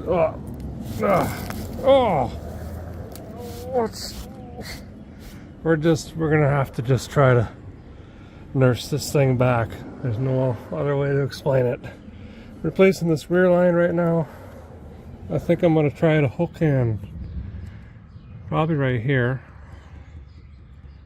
Would be the easiest than messing with this. Guy from across the street, the original owner, said he already replaced the lines once, 42.9 years ago. That would be this line and the line up front that we saw, and they're already rotted. So I'm not going to try to mess with this fitting, because then we're going to get into these, and then we've got another nightmare. So I'm going to try to break it free here, see how it goes. The rest of this can just be disregarded. We're just going to tear it out and replace it. Well, it looks like when that old boy was in here doing brake lines, he must have done full brakes. Got lots of shoe left, new hardware in here, looks like a new wheel cylinder, so I'm not going to have to touch any of that, thankfully. Drums look like they drum. A billion of these little creatures jumped out of this wheel. I don't know what them are. Got stingers and biters and everything. So I think we're just going to crack these bleeders and gravity bleed the rears. The front's been gravity bled. I've been working on cleaning up the concrete here, and I'll crack these, and while this is going, I'm going to load these tires into the rental truck. I got to find a tire place to get these dry rotted tires swapped. Well, the guys got the tires dropped off at a little tire store in town. Going to be about an hour for that, so I got some time to kill here. I got to thinking, kind of did this on the backwards this time. We got the Dr. Seuss brakes working, that's great, but we still don't know if we got head gaskets or if it runs longer than 3 minutes, or if the transmission has second or third gear, or if any of the electrical works, like tail lights, brake lights, or the headlights, or any of that stuff. And we still don't have a fuel tank. That's pretty neat. So I think that's where I'm going to start, is let me crawl under this thing. With the condition of all the lines, I have a feeling that that line might have been replaced as well. We saw one that was just rotted and gone, but maybe there's some rubber in this thing that we could try to replace. I'd really like to try to use that tank in there, because we need that capacity. Boy, it'd be nice to just jam this thing on the highway and go for a couple hours at a time instead of, every 17 exits or whatever. Well, sure enough, look at here. And then it's spliced in here. This line, I think, has a hole in it, or it's rotted. But I'm going to take this off here, see if I can blow through it and hear it in the tank. Don't look at any of this stuff. Or try to suck fuel back out this way and just kind of see what it's looking like. Look at this big thing. Oof. Ugh. Nope. Got my primer ball on here from a boat, and unfortunately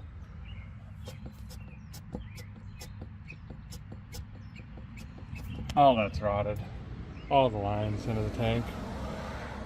So that's not gonna work. So looks like we're throwing a jerry can on the seat again. Sweet, awesome, yes. Started pulling some of this trash out of here so I can get a fuel jug ready, and just realized that I could see the ground through the carpet. So it's pretty neat. You want them ankle vents. I think it was only an option on the Spirits. Oh. Alright, let's get some of this out. Old rotted fuel line off the pump down there. Got this new line snagged in. Did zip and late tie it to the rotten control arm up here just to keep it off the manifold. And look at this, we're going race car stealth mode. Yeah, normally we run them out here, but no. Since there's no metal on the floors, we'll just pop it through right there. So I gotta go get some gas, and we'll throw that hose in there. I got an extra stick of brake line, 1/4 inch. This guy right here. We're gonna cut this and use this to put into the jug. And we'll put a little bend at the bottom, and that'll be a nice little unit. Well, the guy's back with tires. You saw these yesterday. Of course, you gotta go with white letter. Adds horsepower. What are they? Yeah, the BF Goodriches, the radials. You know what I mean? The old ones were 205, 75, 15, so they were narrow, had a really tall sidewall, just looked dorky. These are a 235, 60, 15, so you can see they're wider. They have a shorter sidewall. They just fit the wheel wells better and give it more of that muscle car look. I am HO, as the kids say. Also, well, I can't see. I'm missing a trim ring, I know. I can't believe it either. So I think I'm gonna knock the other 3 off. It's gotta match because we're building a show car here. And I'll just toss them in the trunk or something. So really they're gonna look like this. Yeah. Crazy thought, because I'm running out of time. It's nice to have at least a mile or 2 shakedown before you bomb these on the interstate, especially with no front or rear frame. Maybe we should run this through a car wash, one of the Auto Magical ones. Main reason is free vacuum. And I can get all the mousy turds out of this thing. Guy carrying a baseball bat down the street for some reason. Seems friendly.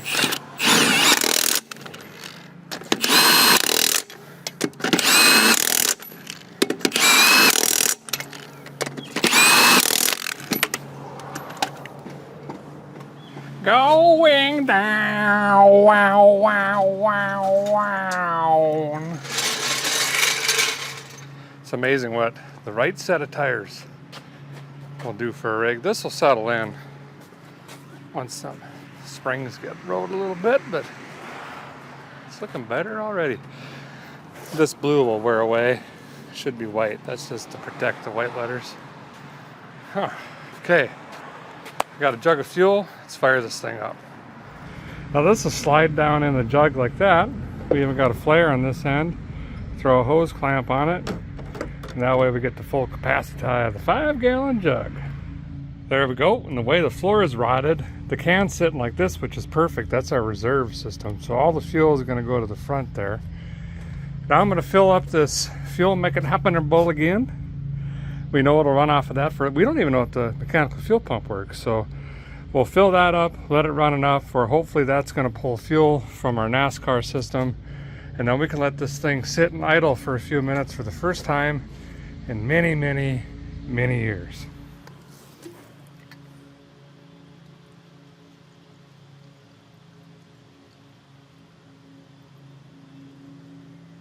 There we go, that's full.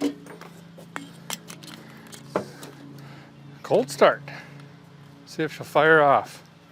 I don't even know if the accelerator pump works. We don't even know if the carburetor really works. I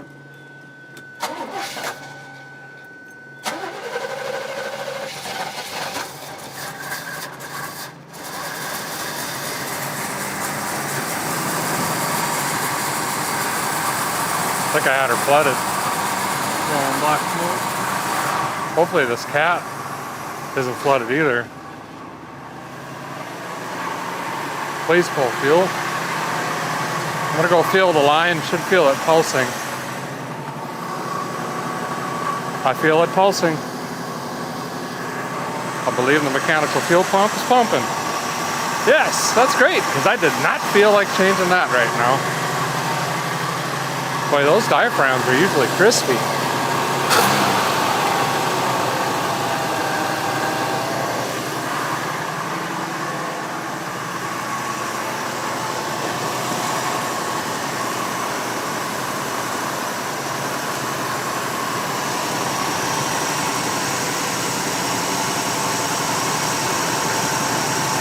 Hopefully the rad doesn't have a hole in it. Pretty weird it was just empty. This stuff will sit for decades. Might have just been low. Looks like it's filling up with 1 gallon. That's good. But we got to check the dipstick continually and make sure we're not seeing any water or coolant on it. That's pretty foamy.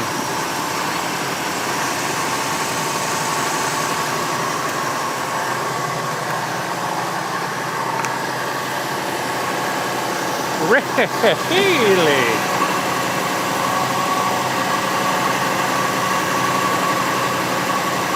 I better grab the fire extinguisher.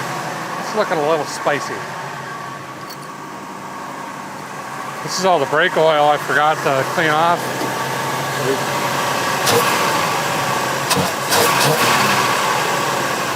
Shot all over the manifold yesterday.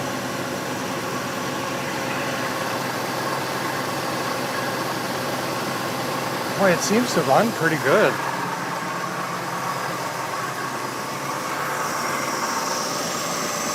So much sulfur and stuff in that cooling system. Look how smooth it's running. Nice little 305. Wait for the thermostat to open. See how foamy that is? Not typical. Since I was lazy and didn't change the sparkulators, we're gonna go ahead and go with a real rich mix, the old Barrowman. This treats up to like 20 plus gallons, 1 can, but yeah, we'll just throw her right in a 5-gallon jug. This is gonna make it smoke and stumble a little bit with this heavy of a mixture, but it'll clean up them plugs for me and the valves and the combustion chamber. It's been sitting so long. I got a bunch of these for the trip. I'll keep throwing them in the whole time. I don't know if that's the water pump randomly doing that or the charging whirler. It is charging.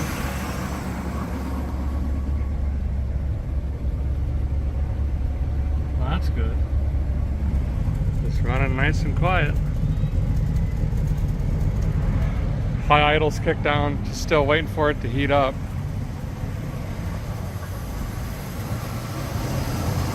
I might stop and pick up a water pump for this. Hear that? That's kind of odd sounding. Ooh, we got the hiccups. Well, it's been sitting running a good 20 minutes or so. I even pulled the lights on to strain the alternator. You know, the old charger whirler. Lid flip, not because of the tube barrel, but fuel MPGs. I got both headlights. And I got tail lights, so if we want to run in the night, we can. The downside to that is, you know, something happens, we need parts or a tow. Uh-oh. I found a car wash here. It's like 7 miles long, got laser beams and lights and all that stuff. It's for the Lamborghinis and the porches and stuff go. So we're gonna roll the rot bird right in there. And I got a couple concerns. One, leaks into the cab. That's fine.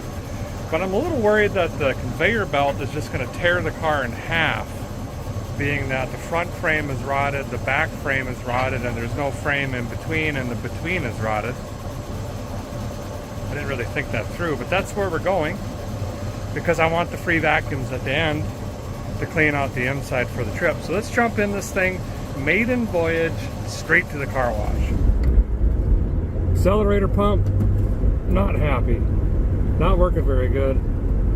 It's stalled on me a couple times. Oh, I just opened up a gaping hole in the floor. It's the size of a football. Okay, ankle ventage full engaged. It's shifted into second gear. We're cruising. 2-footing it, but I gotta kind of levitate my feet, otherwise they're gonna get just ripped under the car. Brakes? Oh yeah, it's got great brakes.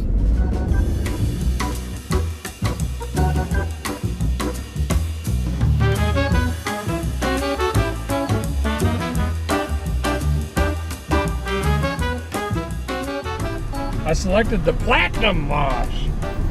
I made a mistake, I think. It has an undercarriage wash.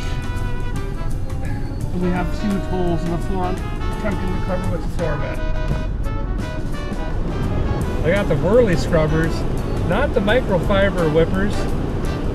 Yellow lights, we got sparkles, there's dance club music playing. That's it for foam? Shouldn't there be more? Shouldn't there be more foam? That's not, oh, we got more foam. Thank you. It's just a lot of money not to get foam, you know? So I feel like we need water jets. You gotta get the needles out. I thought they would spray it first with the wand. Hey, I didn't get an undercarriage wash. I need $5 back! Maybe that's later. I don't know. This doesn't really seem like it's worth the money. Surface shield. There's a lot of needles left. You're putting tire shine on, and I got a pile of needles in the cowl. Hey, this thing didn't leak at all. Anywhere. Pretty impressed. Hurricane of pine needles everywhere. Huh. Some sort of buffing rag. That's not doing anything. I think that was okay. Very disappointing. Very disappointing. I guess I got some of the mold off. Not completely on the hood. Still got just a mess going on in there. Took part of the quarter panel off. That's fine. I might have to take it to a self-serve. Do it that way. But here's why we're here. Well, the interior cleaned up really nice. Haven't even wiped anything down yet, but vacuumed anyway. This happened on the way here. That's just a giant, you know, well, never mind. We didn't see that. So let's go find yet another wash. And I'm gonna wash this by hand so I can clean up all the glass, get all the needles and everything out of here. This place has some good soap. You don't see this a lot anymore. People are so chintzy, but man, this wash got that nozzle turned all the way up. We'll get the windscreen clean and get some more of these leaves and stuff out of here. Get the mold and light skin or lich skins or whatever, you know, show car stuff. I'll show you when I'm done here. My economics did not work out very good. Paid $4.75 for a wash. I could have paid $2 for a vacuum and been money ahead, but oh well. There we go. But kind of look cool clear coated, but she's just too rotten. But it's clean. I can see out of the glass. No ideas if the wipers works or any of that stuff.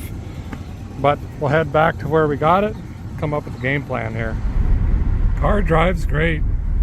I mean, it's kind of weird with how everything is so rotten. but it's so low miles that it drives really good. So right now I got the rental truck at a motel, you know, the Motel 2.5. I took an Uber's taxi back to the Rotbird here, and now I'm taking this back to the motel, and then in the morning I'm going to take the rental back to the rental place because it's closed right now, get a taxi back to the motel, check out, and then hit the road. It stays late here. It's like 9:30, something like that. But that's kind of the plan. Boy, this carburetor, we might have to rebuild it. There's no accelerator pump. You really got to baby it. But anyway, the first couple hundred miles, I want to do it in daylight because we might got some issues coming. So that's kind of going to be the plan. Couple things. Guy made it to the motel. The key actually locks the door. That's pretty sweet. Also, the young man living in that house, I believe, gave me this. Odor elimination. Lightning bolts. I don't know. Apparently it's like a bug bomb, but it's like a smell bomb. Better smelling bomb. Potpourri grenade. I don't know. Anyway, we're gonna light this off tonight. Oh, goodness gracious, that doesn't mess around. All right, well, maybe tomorrow it won't be so bad. Okay. Well, we'll see you guys in the morning. The route that I have planned is a little bit of interstate, quite a bit of back road, then interstate again. Comes up to around 700 miles to south central Tennessee. I don't know. I have no idea. The good thing is fresh wheel bearings. We've got decent brakes in it. Nothing to write home about, but we got new rotors and calipers, reused some brake pads. We got the distribution blocky thingy, fresh oil change. We didn't touch the ignition whatsoever or the fuel make it happener. That is coming around though with the Berman. Kid you not. But the biggest problem we're going to have is multiple fuel stops. I picked up a 2-gallon jug as an emergency thing, but we'll see what happens. See you guys in the morning. Well, good morning. Bad news, fellers. Forgot to charge up my Bluetooth frame last night. Hopefully, that hangs in there today. Oh, are you kidding me? I just waxed this thing. Oh, great. Grand. Well, let's see if the old girl fires up this morning, and hopefully it smells better. Still smells like a compost pile full of diapers, so that's good. It's also really hot and moist in here. Terribly bad. I gotta fix this visor before we take off. Keeps falling down. How's that? Yeah, maybe good for now. Let's hit a fuel station, top off our gas jug in the front seat here. I'm gonna get about 37 5-hour energies, and then we're gonna see if this thing will drive 700 miles. I mean, we did like 3 yesterday. I'm gonna go with 3 pumps. Off. Okay. I like that. I like that a lot.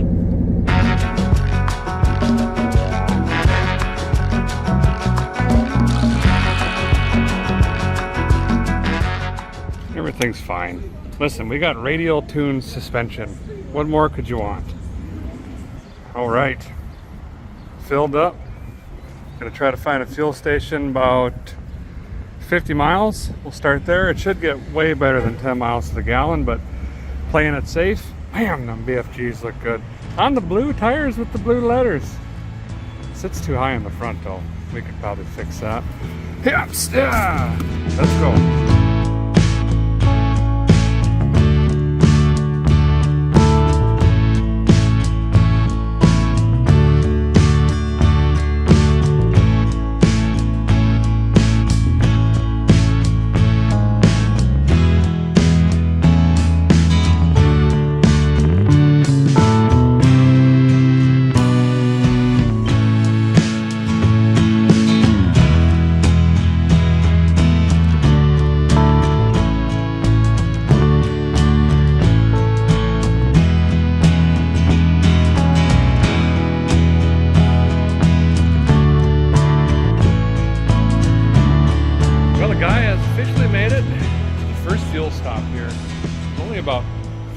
miles, but it took like an hour and a half, hour and 40 minutes because, well, I scooted across town.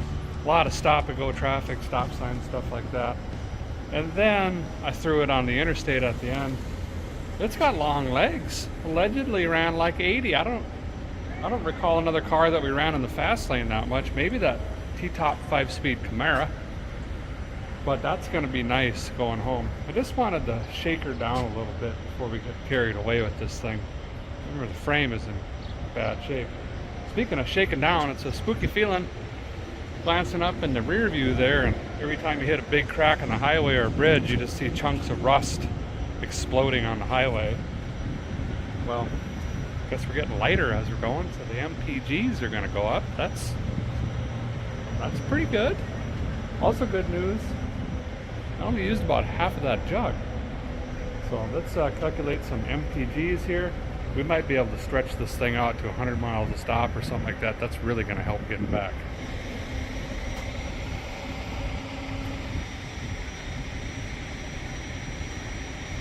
I mean, 19 point some miles to 20 miles to gallon? Well, that's pretty awesome. So 5 gallons times 20 is like 2 bar stops. I mean, 100 miles. So we could let's stop 80 next time. Let's work our way up there. Gotta get some groceries for the neck. Some more of those things that wet the back neck as well. Let's keep rocking. So far the bird's doing good. I should pop the hood quick, check for leaks, and also I got to get some of my Gojo wipes out and clean the steering wheel. That thing is stickier than a toddler's face, and I ain't kidding you. You grab it and then you got to come back off. So let's fix that. Yeah, 40 years of DNA just came off that bad boy. Still kind of sticky, but more cleanerish. Added another bottle of Barrowman, let it chew on that. Vitals are good. It never got over whatever that is, 180 probably. Oil pressure's been consistently at 40. It's charging. Nothing terribly leaking or going wrong there. Radio's working fine. Been chatting on the CB radio a little bit, you know. We should try the AC. I know it doesn't work right now, but maybe we could put some juice in that and get the AC working. Anyway, 74 miles. Next stop.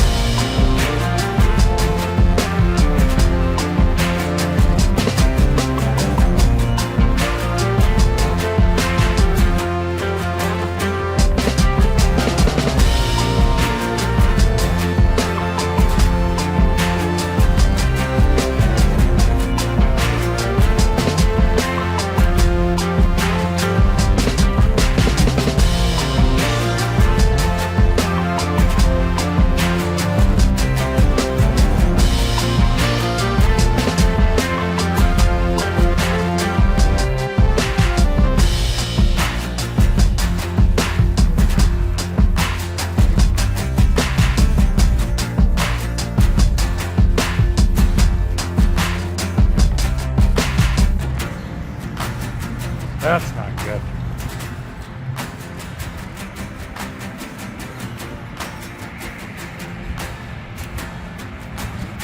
Radiator just popped.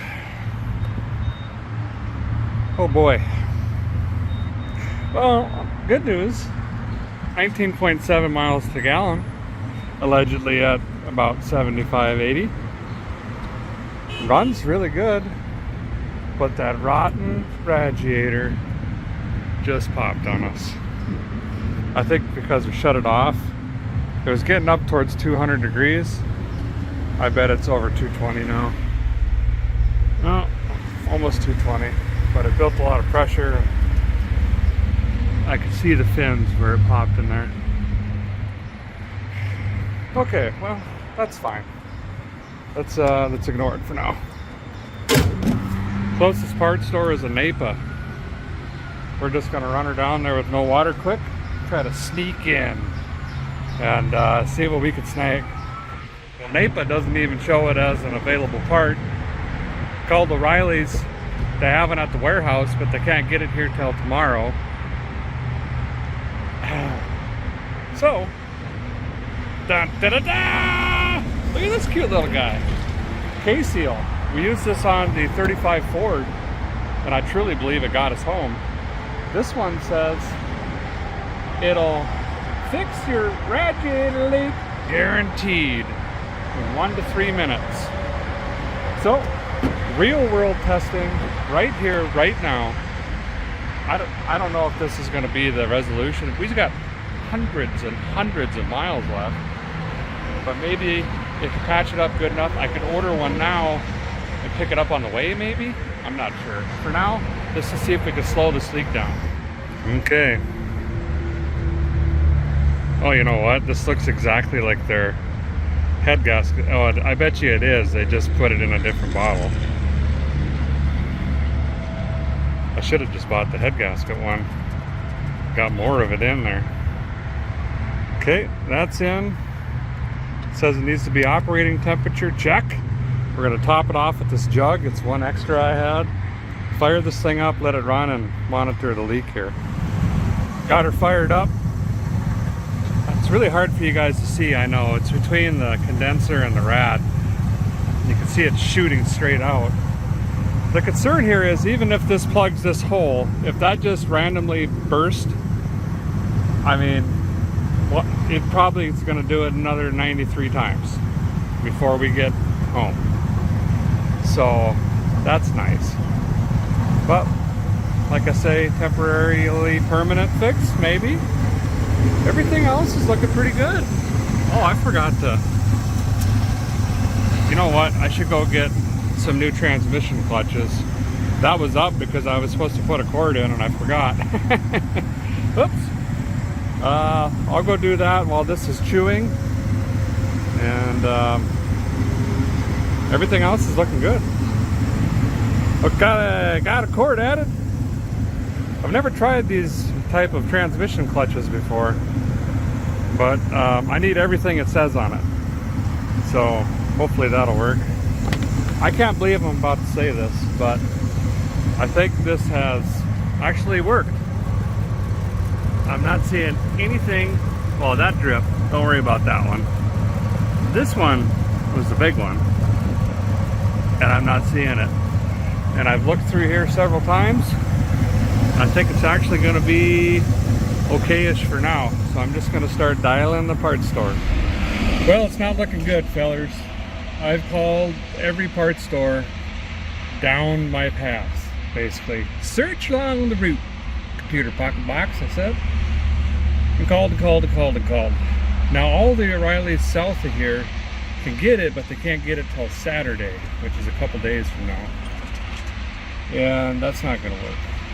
The one here can get it tomorrow. There must be a distribution center, a DC, close by, but then I'd lose 5-6 hours of driving today, so that's not going to work either, because I need to be home literally tomorrow afternoon, dump my clothes on the floor, repack it with fresh stuff, and turn around and drive back to Wisconsin to do another revival. I'll be home for half hour, and I can't be late for that other one. So I grabbed a couple gallons of coolant, more so just so I have the jug capacity, we can get some water or something, and a big can of the head gasket repair by K-Seal, because I'm starting to be a believer in that stuff. And we're just gonna push it, see how far we can get. If it totally pops, we'll just have to deal with it then. Too far to turn around.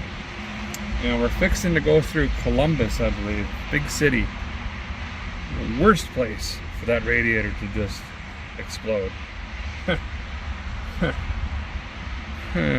But the clock's starting to work.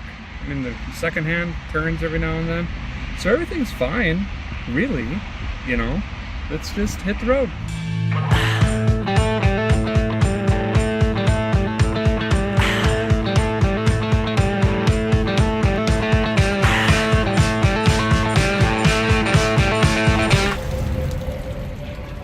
Okay. Well, yeah, she really blued.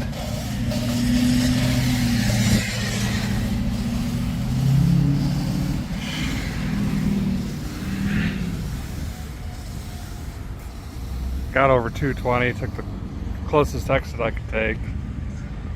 It must have popped somewhere on the interstate. Now we're outside of Columbus in some little tiny area. Oh boy.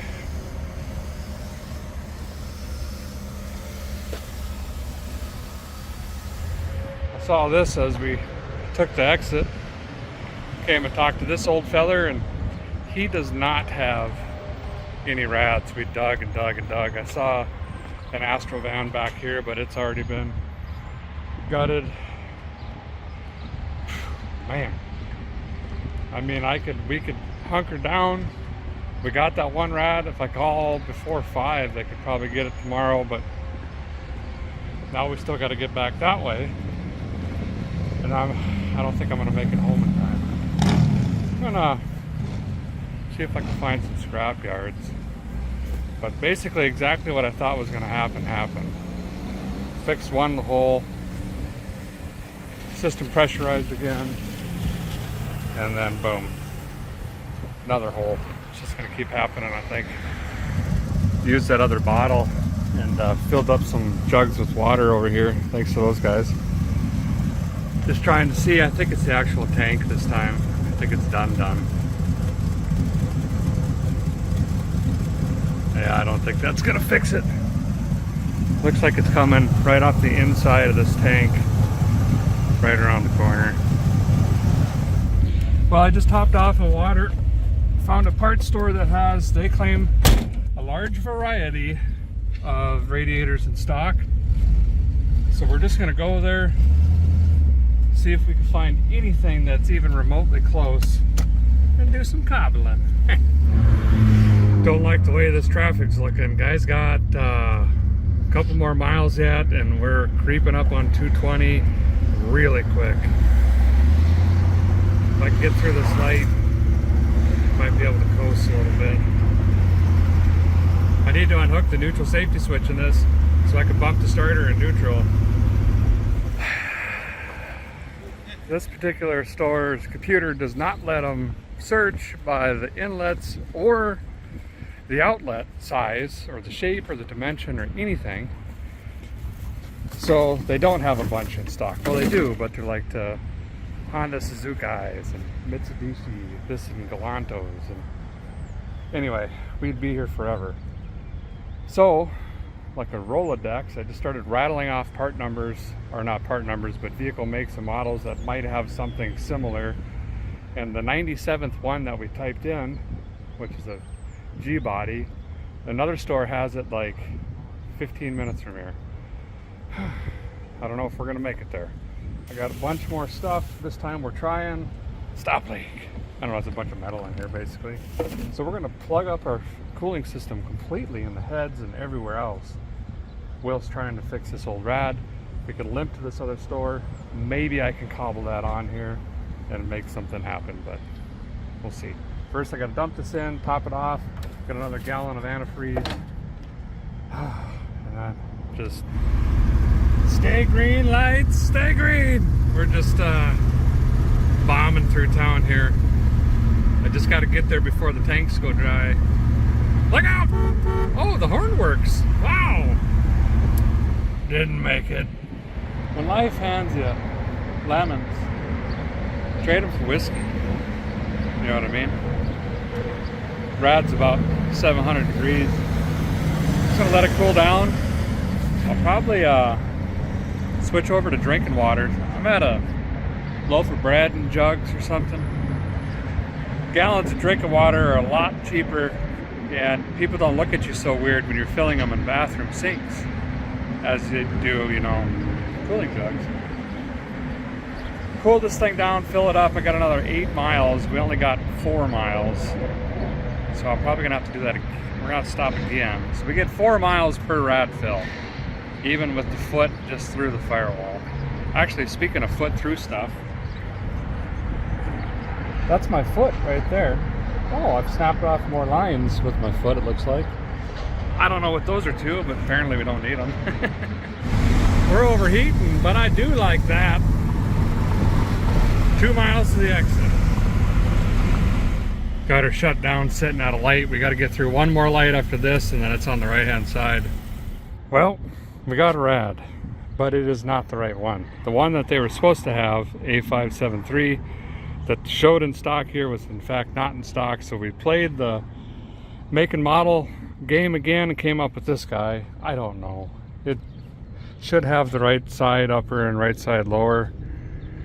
And we're just gonna try to cobble it in here as best I can and get down as many miles as we can tonight, as long as this is gonna work. The hose sizes are probably different. I probably better go get some clamps. These are original clamps. That's pretty cool, but they're probably gonna twist apart when I try to take them off. Oh my goodness. The lower rad hose is held on with a zip tie, a giant zip tie. Oh my gosh.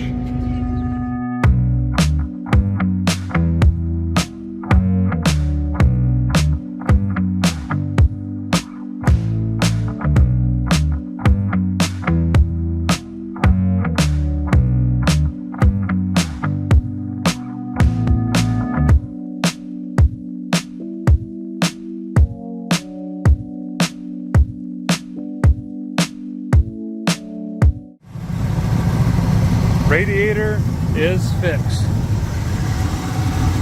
It's one off of Monte Carlo.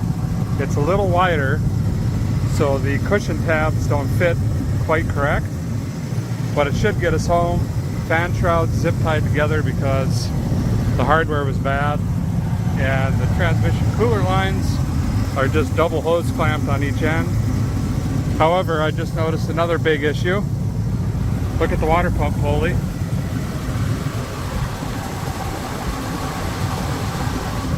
I don't know how many more miles this has.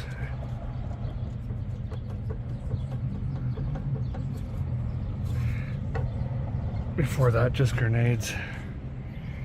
Oh, I gotta get some miles down. I might try to limp it a little bit farther down the road.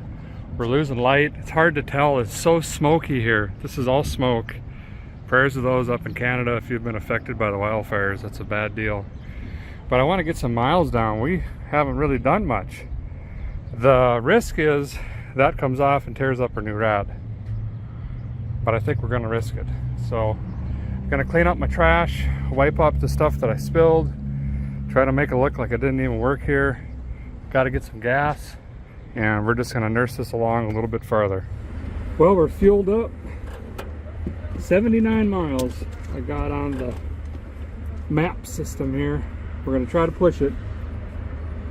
My hope is we can get there. Guy could eat. It's getting late. It'll be very late by then. And then find a cheap motel there. And then in the morning do a water pump when the engine's nice and cool. At least that's the plan. Other opportunity, unscheduled rapid disassembly and complete shrapnel of the front accessories and radiator on the interstate.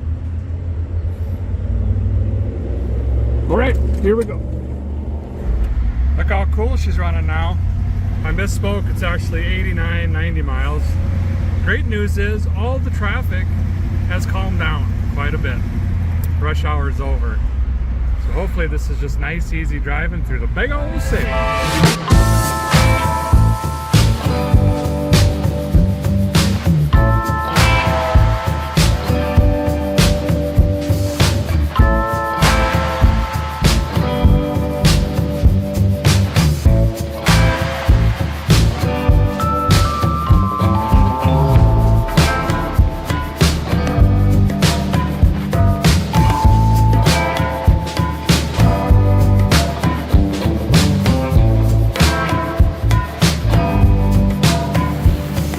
Well, by some miracle, we made it to the motel. Motels are cheap, this part of the state, I guess.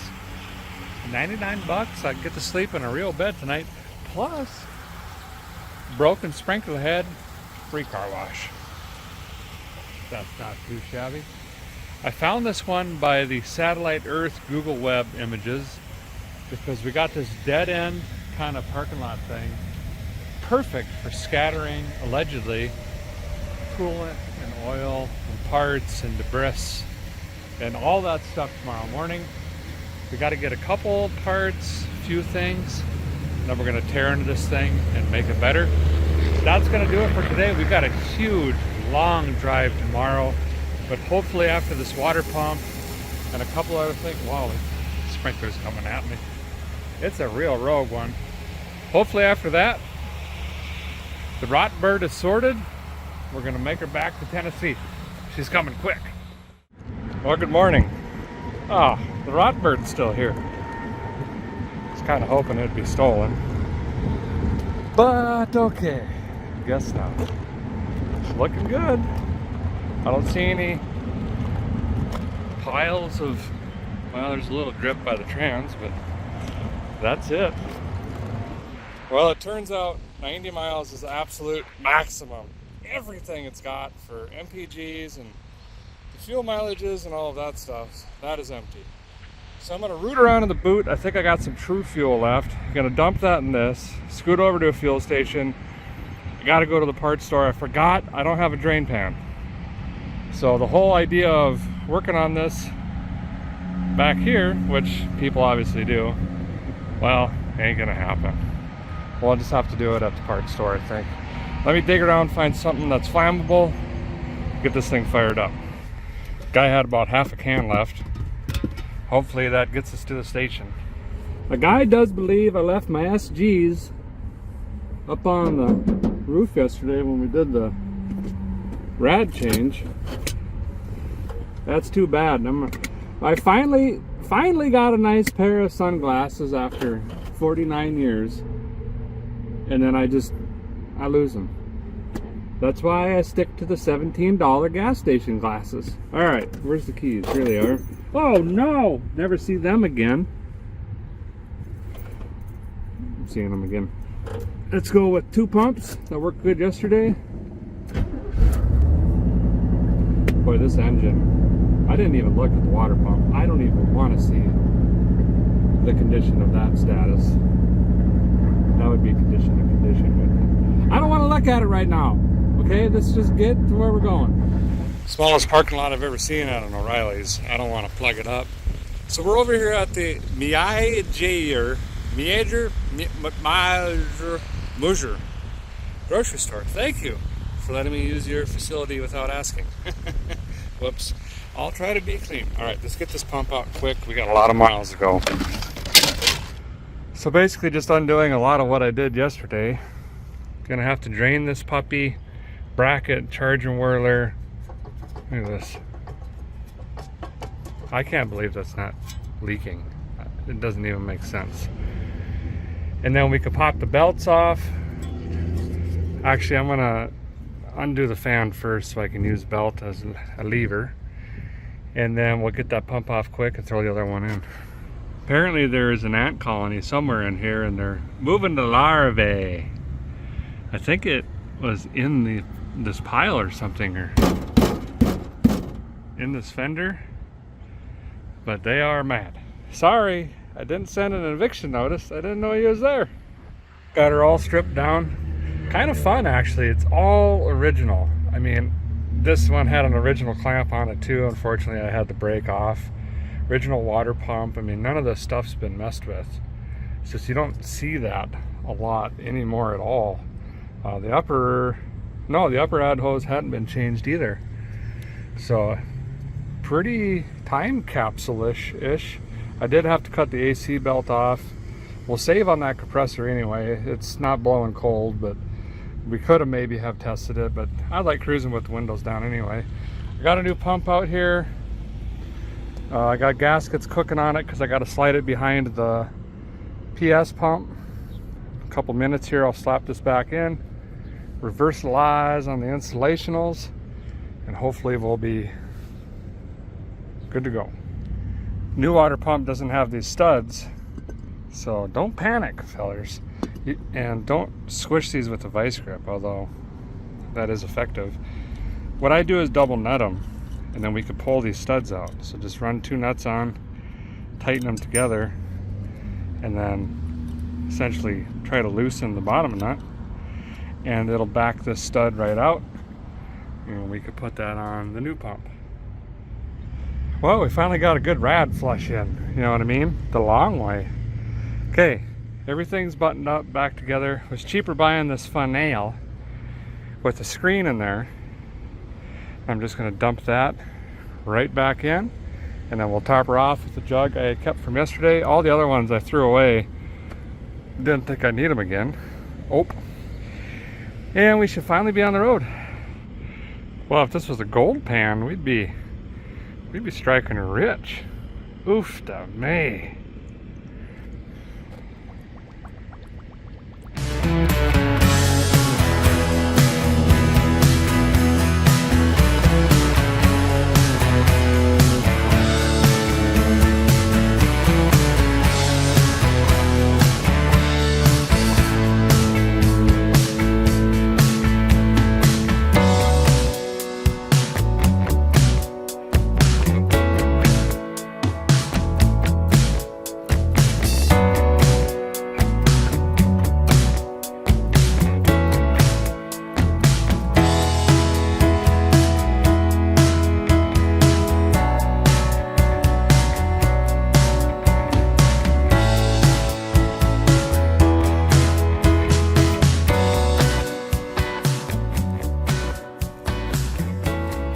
Speedway.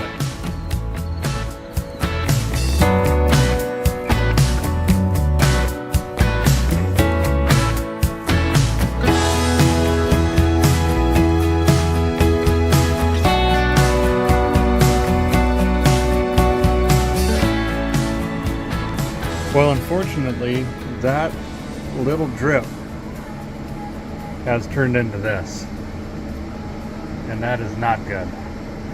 I know exactly what that is. That is a bad rear main seal, and that could escalate very, very quickly. Confirmations on rear sealage leakage. She's going out. Probably just old, crusty, sitting. It's not good for cars to sit. That's what happens. Checked the oil, was 2 quarts down, filled that. It's not burning it, it's just starting to dump it out. I still got a long ways to go, and this could escalate. It could be fine, or this thing could just go in geyser. So I'm gonna type into my pocket computer digital box, hardware store. I'm gonna go in and get some snake oil. I like the Blue Devil rear main seal fix. It's worked for me in the past. It swells them up big time, like 3 times the original size.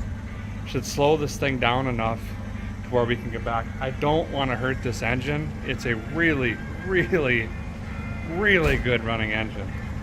So we don't want to lose oil pressure, is what I'm saying. But we're cooking. It's just running better the more we drive it. Car rust chunks still falling off. It's not overheating at all. It barely comes off the 100-degree mark on the gauge. So everything else is fine. We just got to get this oil loss under control now.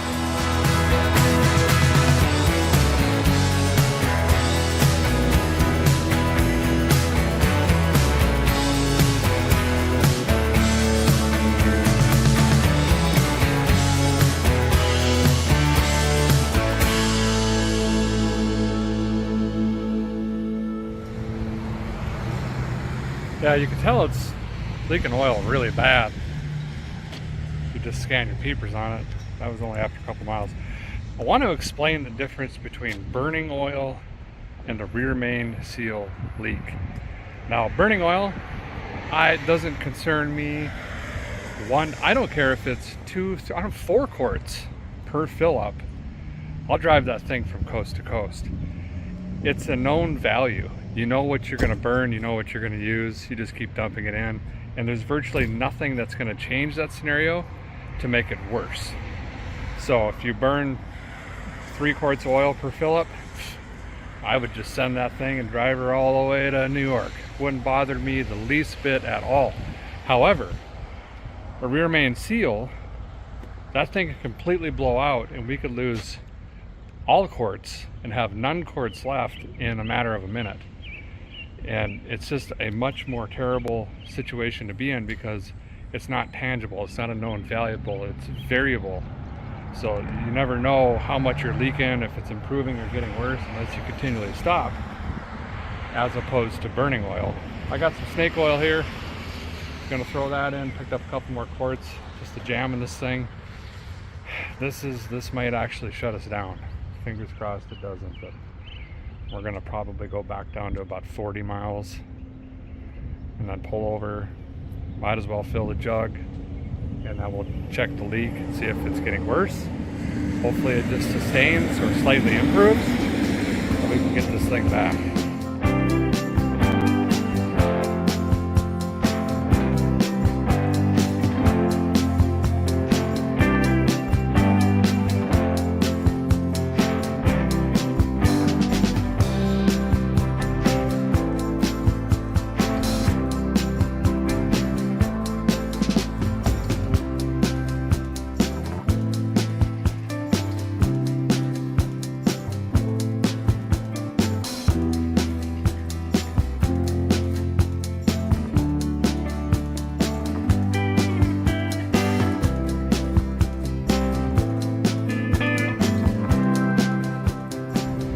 Stop for fuel again. Look at that. A couple drips. I better check the oil just to make sure. But I think that Blue Devil snake oil already did something to Little Devil. Filling up here. I think 2 more times we'll make her back home. The old hee-haw. Got some fireworks going still.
Well, against quite a few mini odds, the Rotbird has made it. We've pulled up to the yard here. 700 miles in this old car that just been sitting off the road for years. Luckily, you know, the axle didn't just rip out of the car. Some of the other issues we were facing with, well, basically zero stability left in this rig. It was like driving a wet noodle, basically. Give her input and maybe it would do that, maybe not. Motor's under the car, they're inspecting it. I think he heard rust, it went right underneath. It's kind of saddening. It's such a beautiful car inside. It's low miles. The engine runs great, but it's so rotten. I'm not quite sure what to do with the thing. I hate to part it out, but we might be headed that road. I'm not quite sure. You guys bleep bloop it down there in the comments what we should do with this here Firebird. I'm gonna back it up to the barn here, clean it out. I'm gonna leave this one on the concrete for now. Just wait to hear what you guys have to think. Thanks guys for watching. Appreciate it very much. We'll see you very soon. Where'd you go, Toothless? Toothless! That thing can't keep up to it.